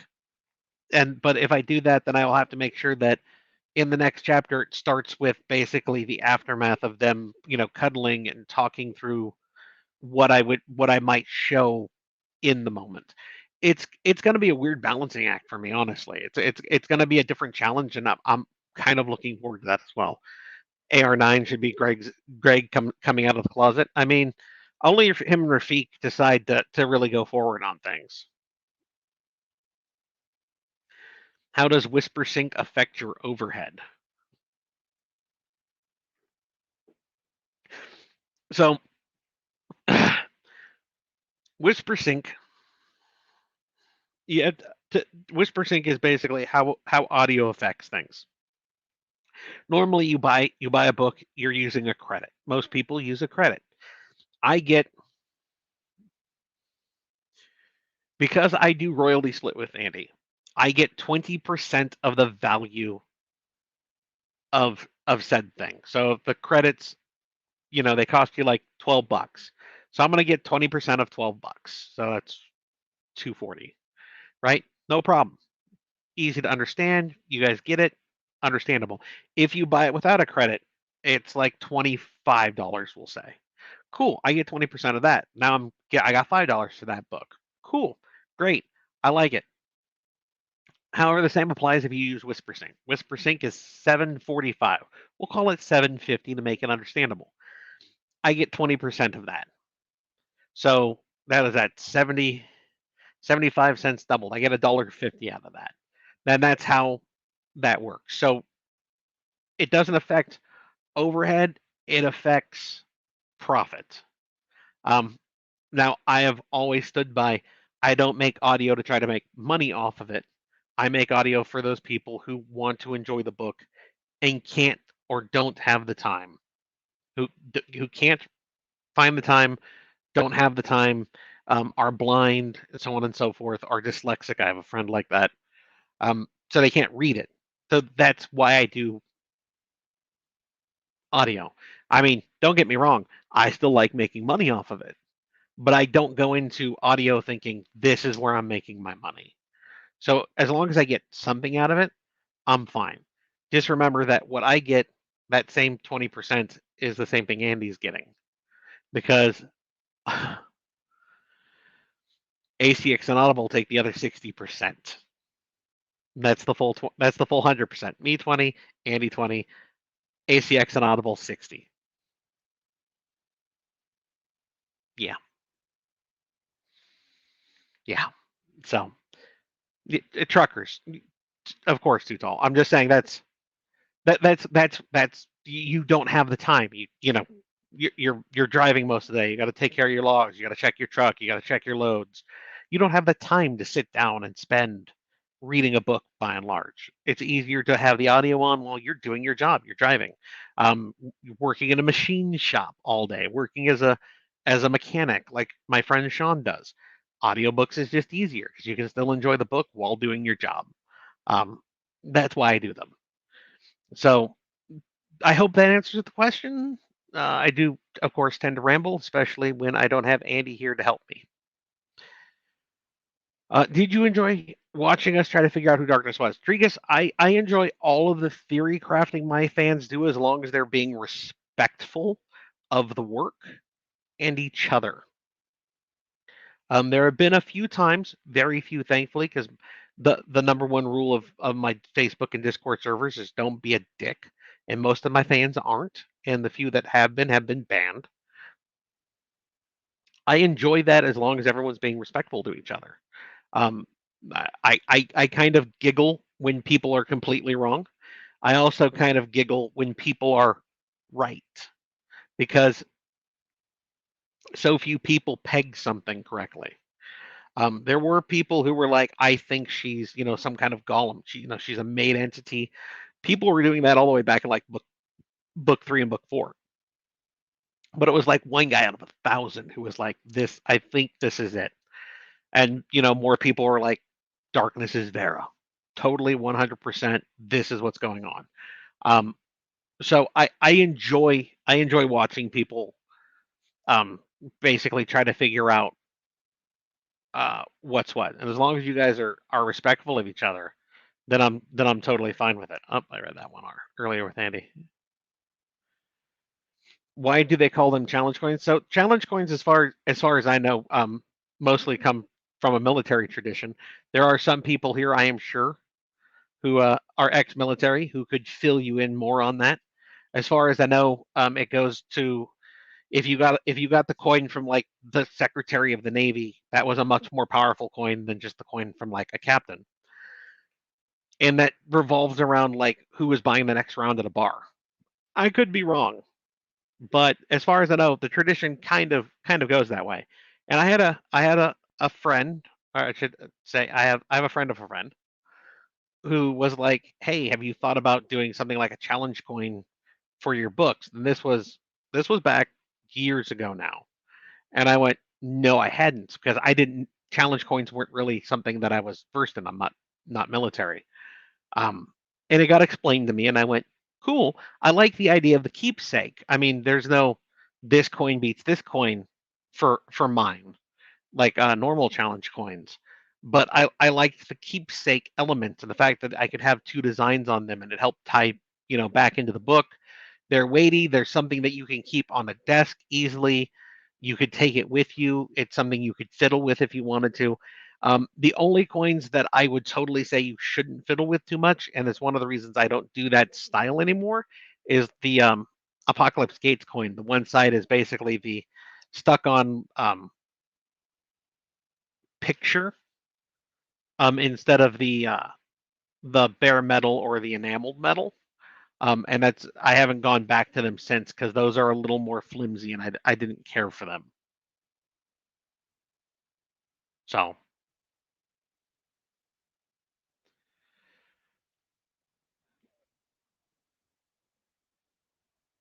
I thought Greg would have gotten his memories back already because I thought Darkness said it should happen around Megas. You mean the tier he's still in, Rain?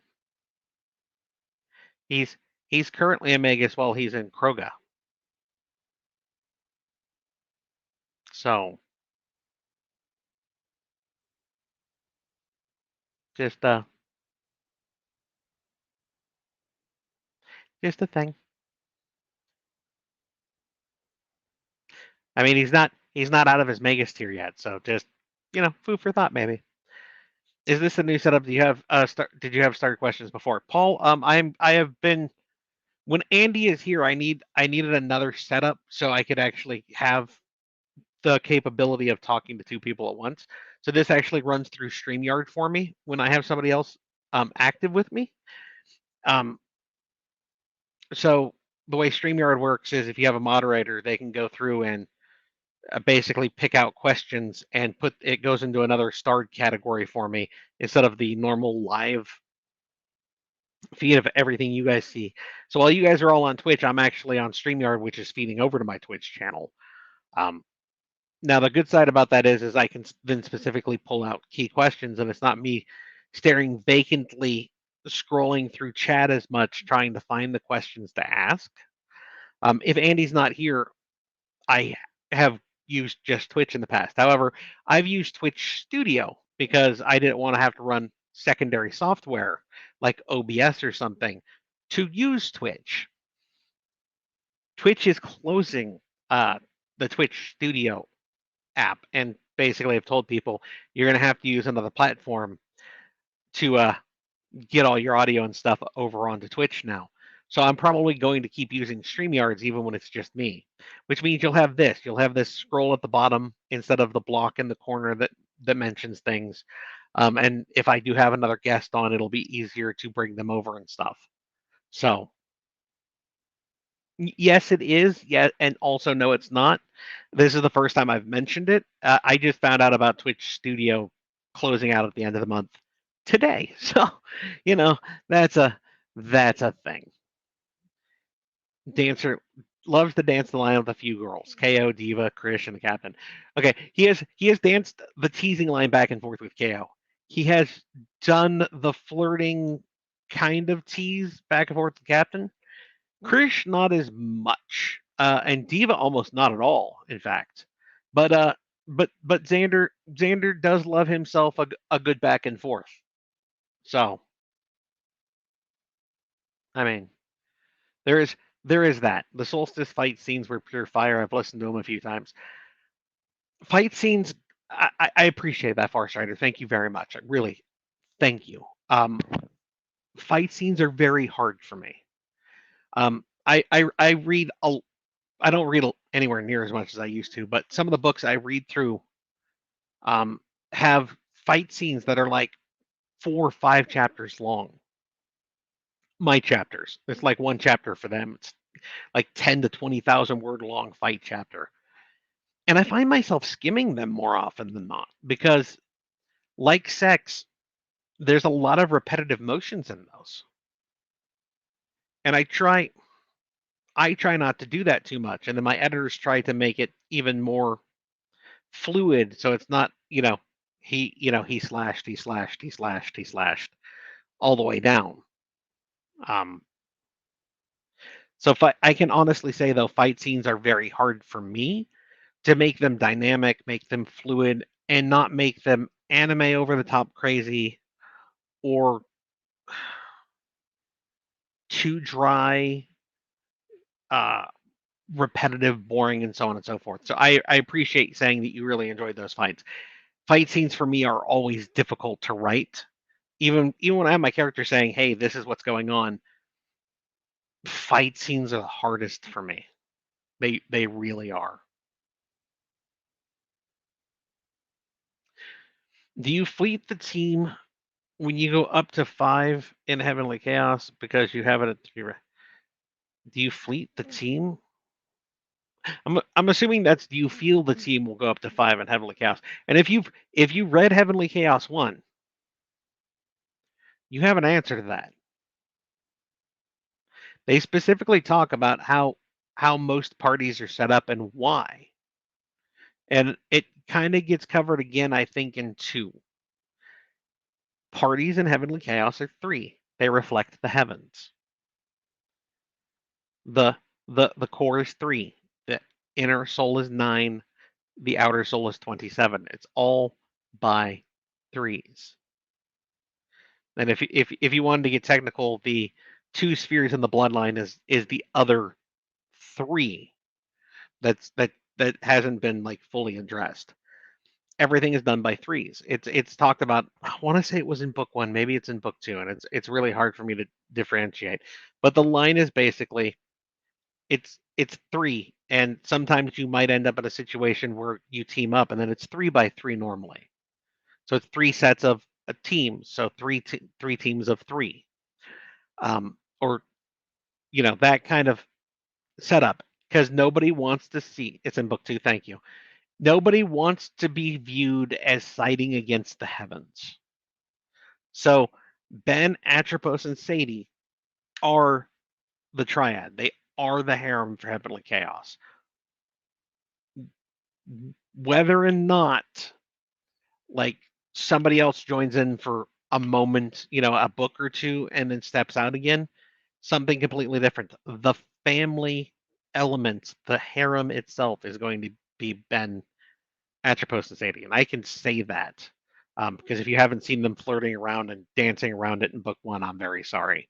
I tried to make it obvious that this was going to be the setup, and you'll see it more in book 2. But honestly, if you haven't figured it out in book 1, I don't know what to say. How and why they get together, I think, is something that everyone should enjoy going forward. Your effort and the editors show when you have those fights. Mostly the editors, honestly. So I appreciate that, but I will 100% throw my editors under that wagon every single time. They take my scribbles, my random face roll across the keyboards, and make it so it's clear and concise and understandable. Because if you saw my raw text, you'd be terrified. For the Krogian meals, how much did you actually try before writing it? Very few, CB, because I live in a very small town in nowhere, Nevada, basically. We don't have like a big Scandinavian community. So I didn't, it's not like I could be like, I really want to try that sheep's head. Do you mind? So I did not try many of the meals myself. I did my best to look at different different sources online, so it wasn't just one. You know, what is this like? What does it compare to? How do you, is this something like eating the eyeball? That's apparently something that happens. I I myself would not be able to eat an eyeball, but apparently it does happen. So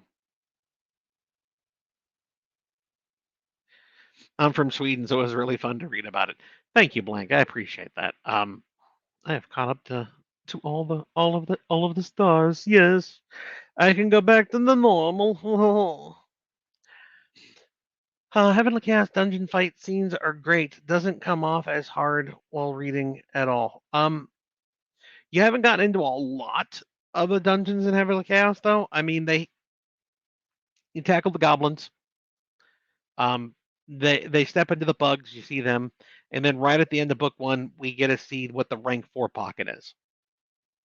So you don't get like a big variety of how it's going to look. You get the early stuff, but in book 2 you'll start to see like they haven't it hasn't in book 1. I don't think it showed them like really being challenged, because if it I wanted to get across that like the first few tiers, since they're at the academy, it's a little easier, it's a little more structured, it's not quite as you're going to die today,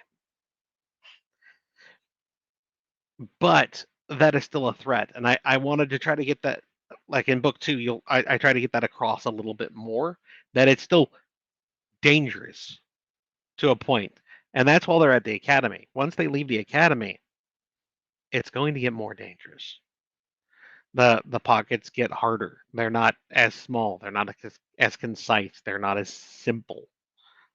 This is to get them ready to look forward. So I think some of it will be shown though in book 3 and beyond. So something to look forward to. When will the new series be added to the rotation? Yak, after Lux Voice stops. Um, like I said, I have one book. I have Grafting Demons 1, my Demon Punk. The first book was written. It's sitting to the side. I had a choice between that and Heavenly Chaos. And I gave them to a couple of alpha readers, and I'm like, I'm going with one of these two series. Next, when Binding Word stops. What do you think? And I got back from both of them. Heavenly Chaos is better. Run with it.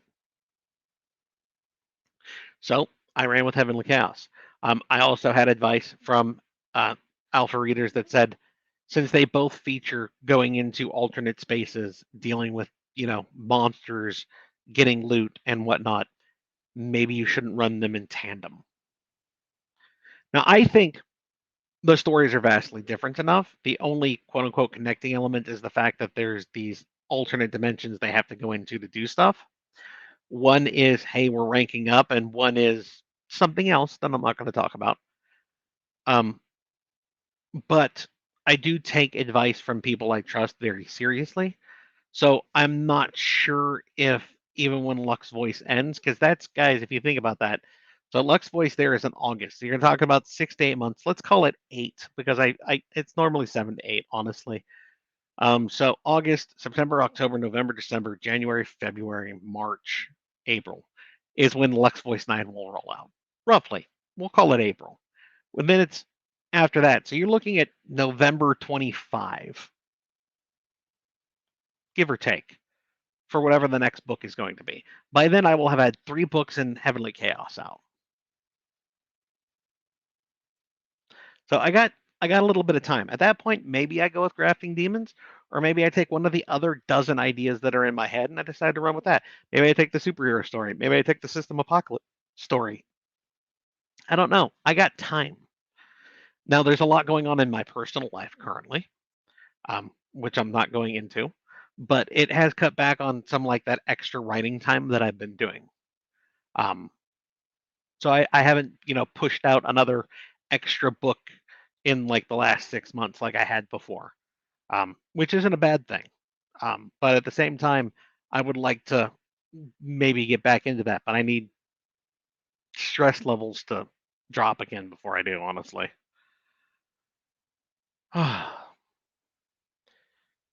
Those hurt your head? Those your head hurt with all those ideas?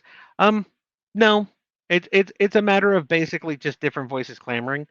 Some of my best series have been just a an idea that did not shut up until I wrote it. So that don't hurt my head. So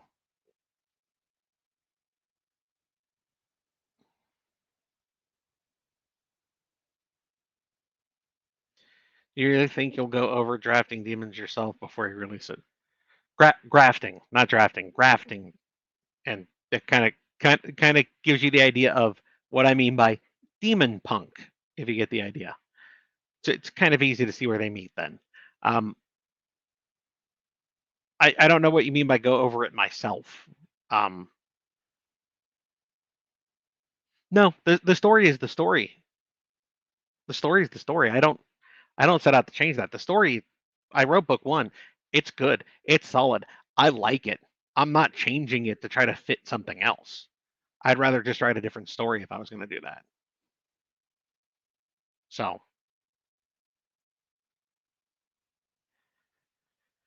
the current cats that we have are doing well. We still have the old Siamese lady.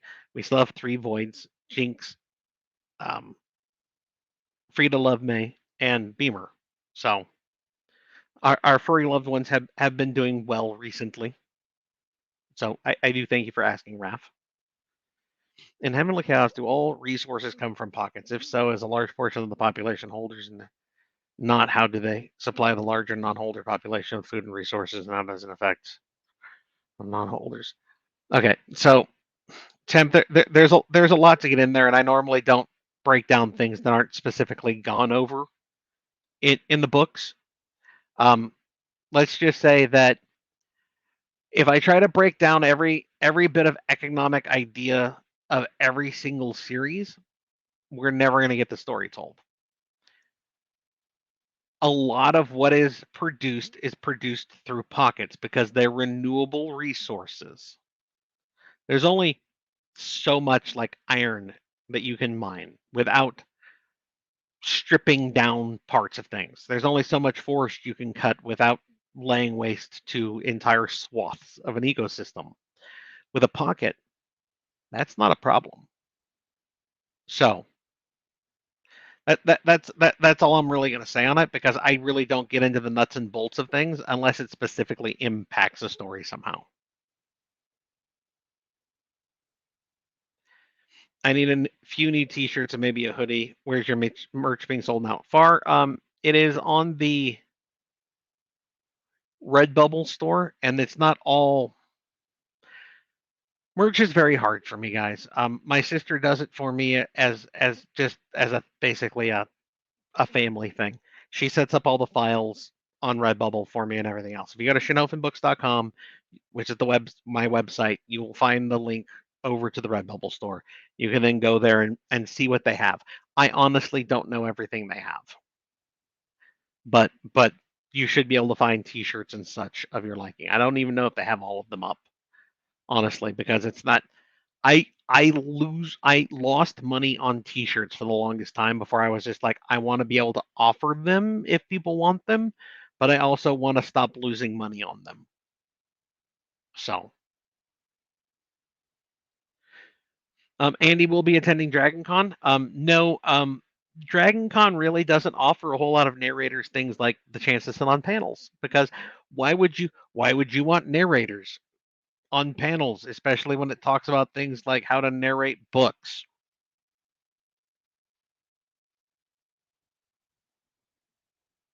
So she has applied as an attending professional like every year. As far as I know, she has never gotten the status of attending professional though.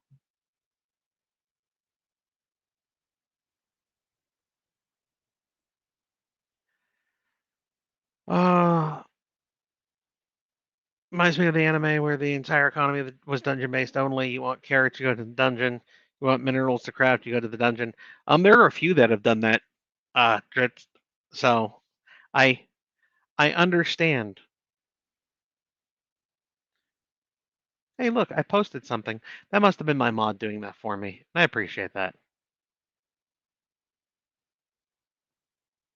because I'm fairly certain I didn't do that. Far Strider Lux voice will end on book 9. Book 8 is a solid thing. You'll see it. It sets up at the very end of it for where book 9 will go, and then that will end the series. It is exactly how I thought the series would end when I started it. So I'm very excited, and yet then also sad to see it end. I'm always sad because the story's ending, but I'm also excited because hey, look, th- things worked out the way I had hoped, basically. And I just spit a little bit. That's amazing.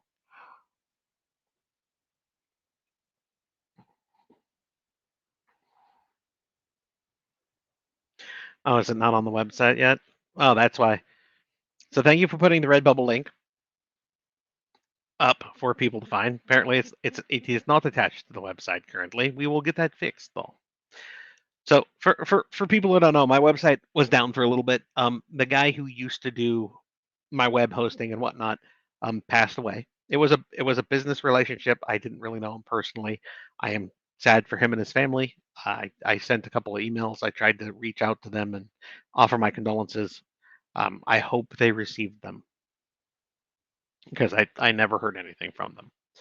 Um, so I had to reach out to friends and colleagues and be like, hey, can you help me? I need to find a way to like basically take the old information and get it up and running.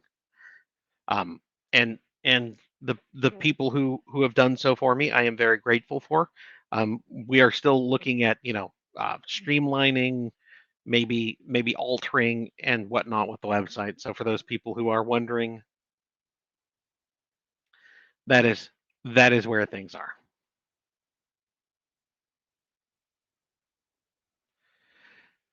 It is rare in the sense that I won't get that style of coin again too tall. Um, so there is that. I still have plenty of them to hand away. So if people want AG coins, which I need to remind people, Apocalypse Gate is AG, Aether Survival is AR, because I have gotten at least one or two people who've been like that. I got the coin, but it wasn't the one I expected. I wanted the Aether's coin. You said AG though, which is Apocalypse Gates to me. So I apologize for you getting the wrong coin. You wanted the Aether's Revival coin, which is why at this point in like the last little bit, I'm like, okay, Heavenly Chaos. The first book of Heavenly Chaos is now Heavenly Chaos. So maybe it'll help pull that back a little bit, where maybe people won't get as uh, confused by them. So I think we've caught up, everyone. No, Rain, I do not have a Heavenly Chaos coin yet. Book 1 just came out, guys. I try not to do coins until I know the series is going to do okay. Because I got coins done for Resurrection Quest.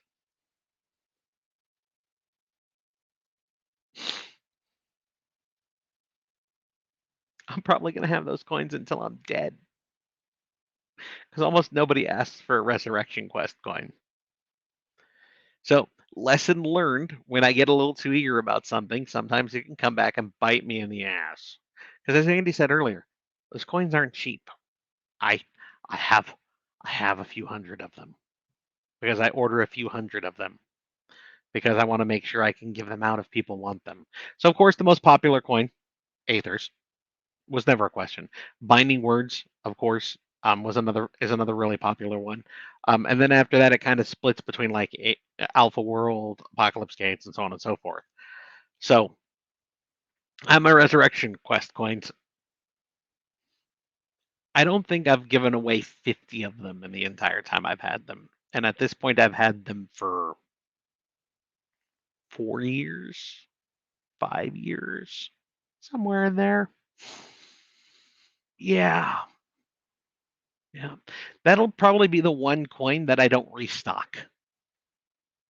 The series that bombed so bad that I was afraid that I'd have to go back to work again. So Tutal, you said the Apocalypse Gate is a rare coin. I'm actually going to say that the Resurrection Quest is probably going to be the rarest coin I have in the future. So Guys, if you give me, if I ask you for a coin and you don't give me something that matters, Resurrection Quest, so on and so forth, if you try to be funny with it, you're gonna get what I give you. So, but yes, the Resurrection Quest coin. I mean, it's not a bad choice if you want like the rarest one, because like I said, I have not given that many of them out. I have like 3 people who are like, "So, were you ever gonna go back to this series for Resurrection Quest?" And guys, I loved what that series was gonna be. It's it's 2 months dead time if I try. I'm not gonna make money on it. I'm not even gonna make back cost on it. Book one of Resurrection Quest cost me more money than I made. Just the book, not including the coins. If I add the coins, I don't think I've made that money back yet. So, yeah.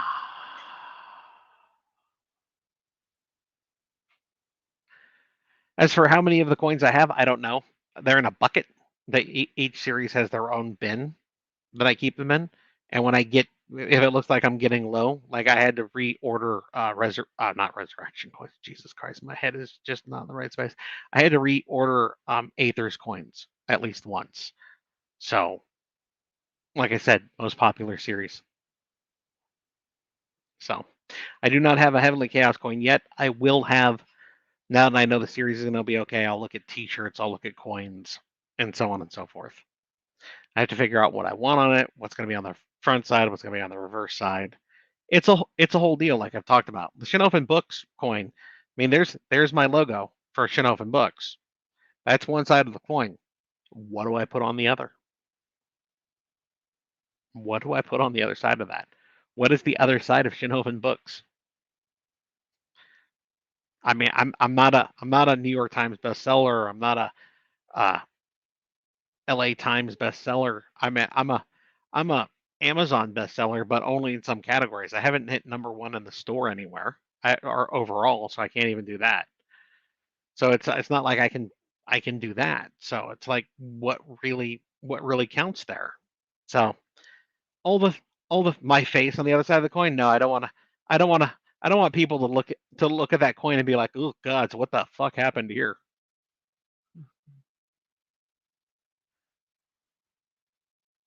Well, yes, the rarest coin other people have. I have lots of them.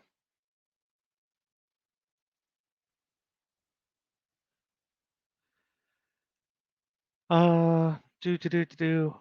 Gotta go, turning into a pumpkin. No problem, Jen. I understand that, man. You have a good night. Genwar.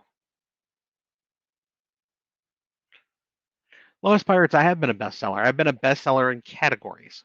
I have not hit number one in the store overall. The best I can remember ever hitting overall in the Kindle store was 54, I think. I don't think I've hit sub 50 ever. Um, it takes a lot to really drive down that far. Um, maybe one day I will. I would like to. I'm not Will Wright. White. I'm not Elron Kong. I'm not. Hell, I'm not even Dakota Kraut. You know, there are other people that sell better than I do in this. You know, I most of them I tip my hat to. Well done, gentlemen. I would like to one day maybe get there. Will I? I think it's doubtful. I write as as it says there. I'm a dirty, filthy harem writer. I'm not sure that I would ever hit number one in the store.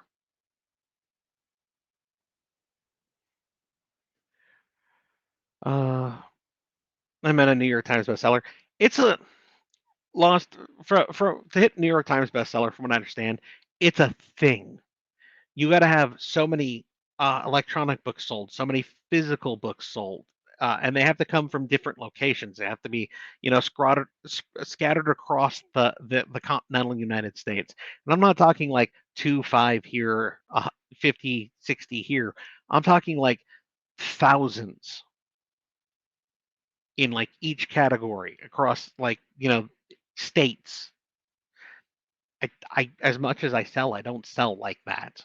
I won't hit that. If I got number one in the Amazon store, it would be for electronics because my physical copies don't come out until after the fact. It would be really hard to get all of them, to get both sides of it across everything.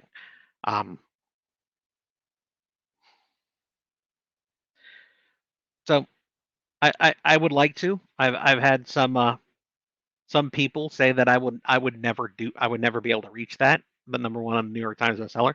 It's a personal goal for me. Without trying to cheat the system somehow or like a massive push by the fans, it would just never happen. And I would, like I said, I would have to release the electronic and the physical copy at the same time for it to happen. So I think that answers things. I appreciate that, Dritz. I'm glad I am your number one harem author. So I said, there are things that we all look at and go, it'd be really nice if this happened one day. That's one of mine. You can put that on the other side. Words are hard. Actually,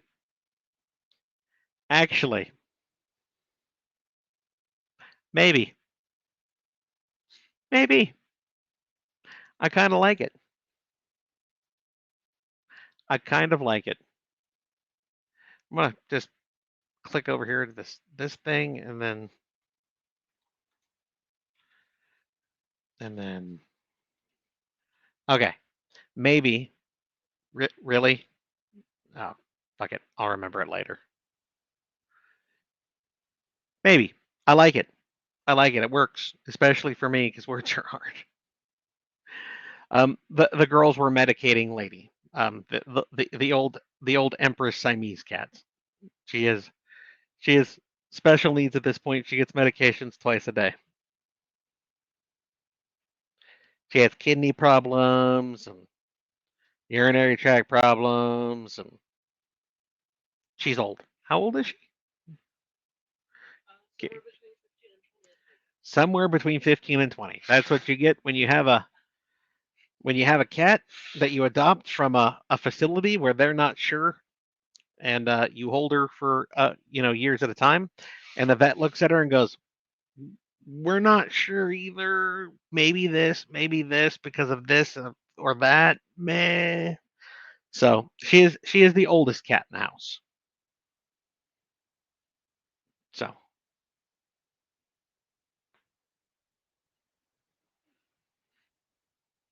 I appreciate that. Thank you, Temp. I'm terrible in giving writing advice because I've had people ask me how do you write? I don't. I tell you the stories the characters tell me. I don't. I'm not a plotter or a pantser or anything else. I'm an after action reporter. I just tell you what my characters tell me. So it's 4 a.m. in the UK. I do not blame you in the least for begging off, Breg.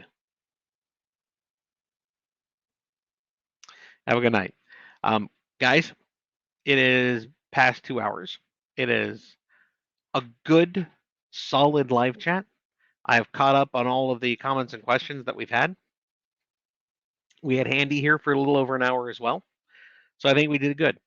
So do make sure to check your Twitch messages. It's the upper right-hand corner. It looks like a little chat bubble. Check those in a day or two and see if you have a message from me. Because if you do, I'd like to get you the coin you'd like. But I'd like to do it without, having to wait 3 months.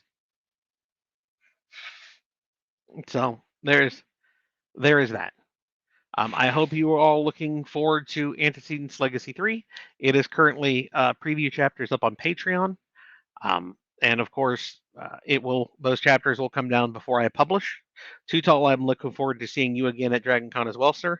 I know that you missed the last one, so I hope to see you again this time. Everyone, thank you for coming. Next month, June the 15th, it is a Saturday. It will be 10 a.m. my time, which is 1 p.m. Eastern. And then, oh, let's see, what is that, like 8 hours? So it's like 6 p.m. UK-ish. And then it's like 8 hours, I think, the other way for Australia. It gets a little weird. Okay, so thank you all for coming. I hope to see you next month. Goodbye.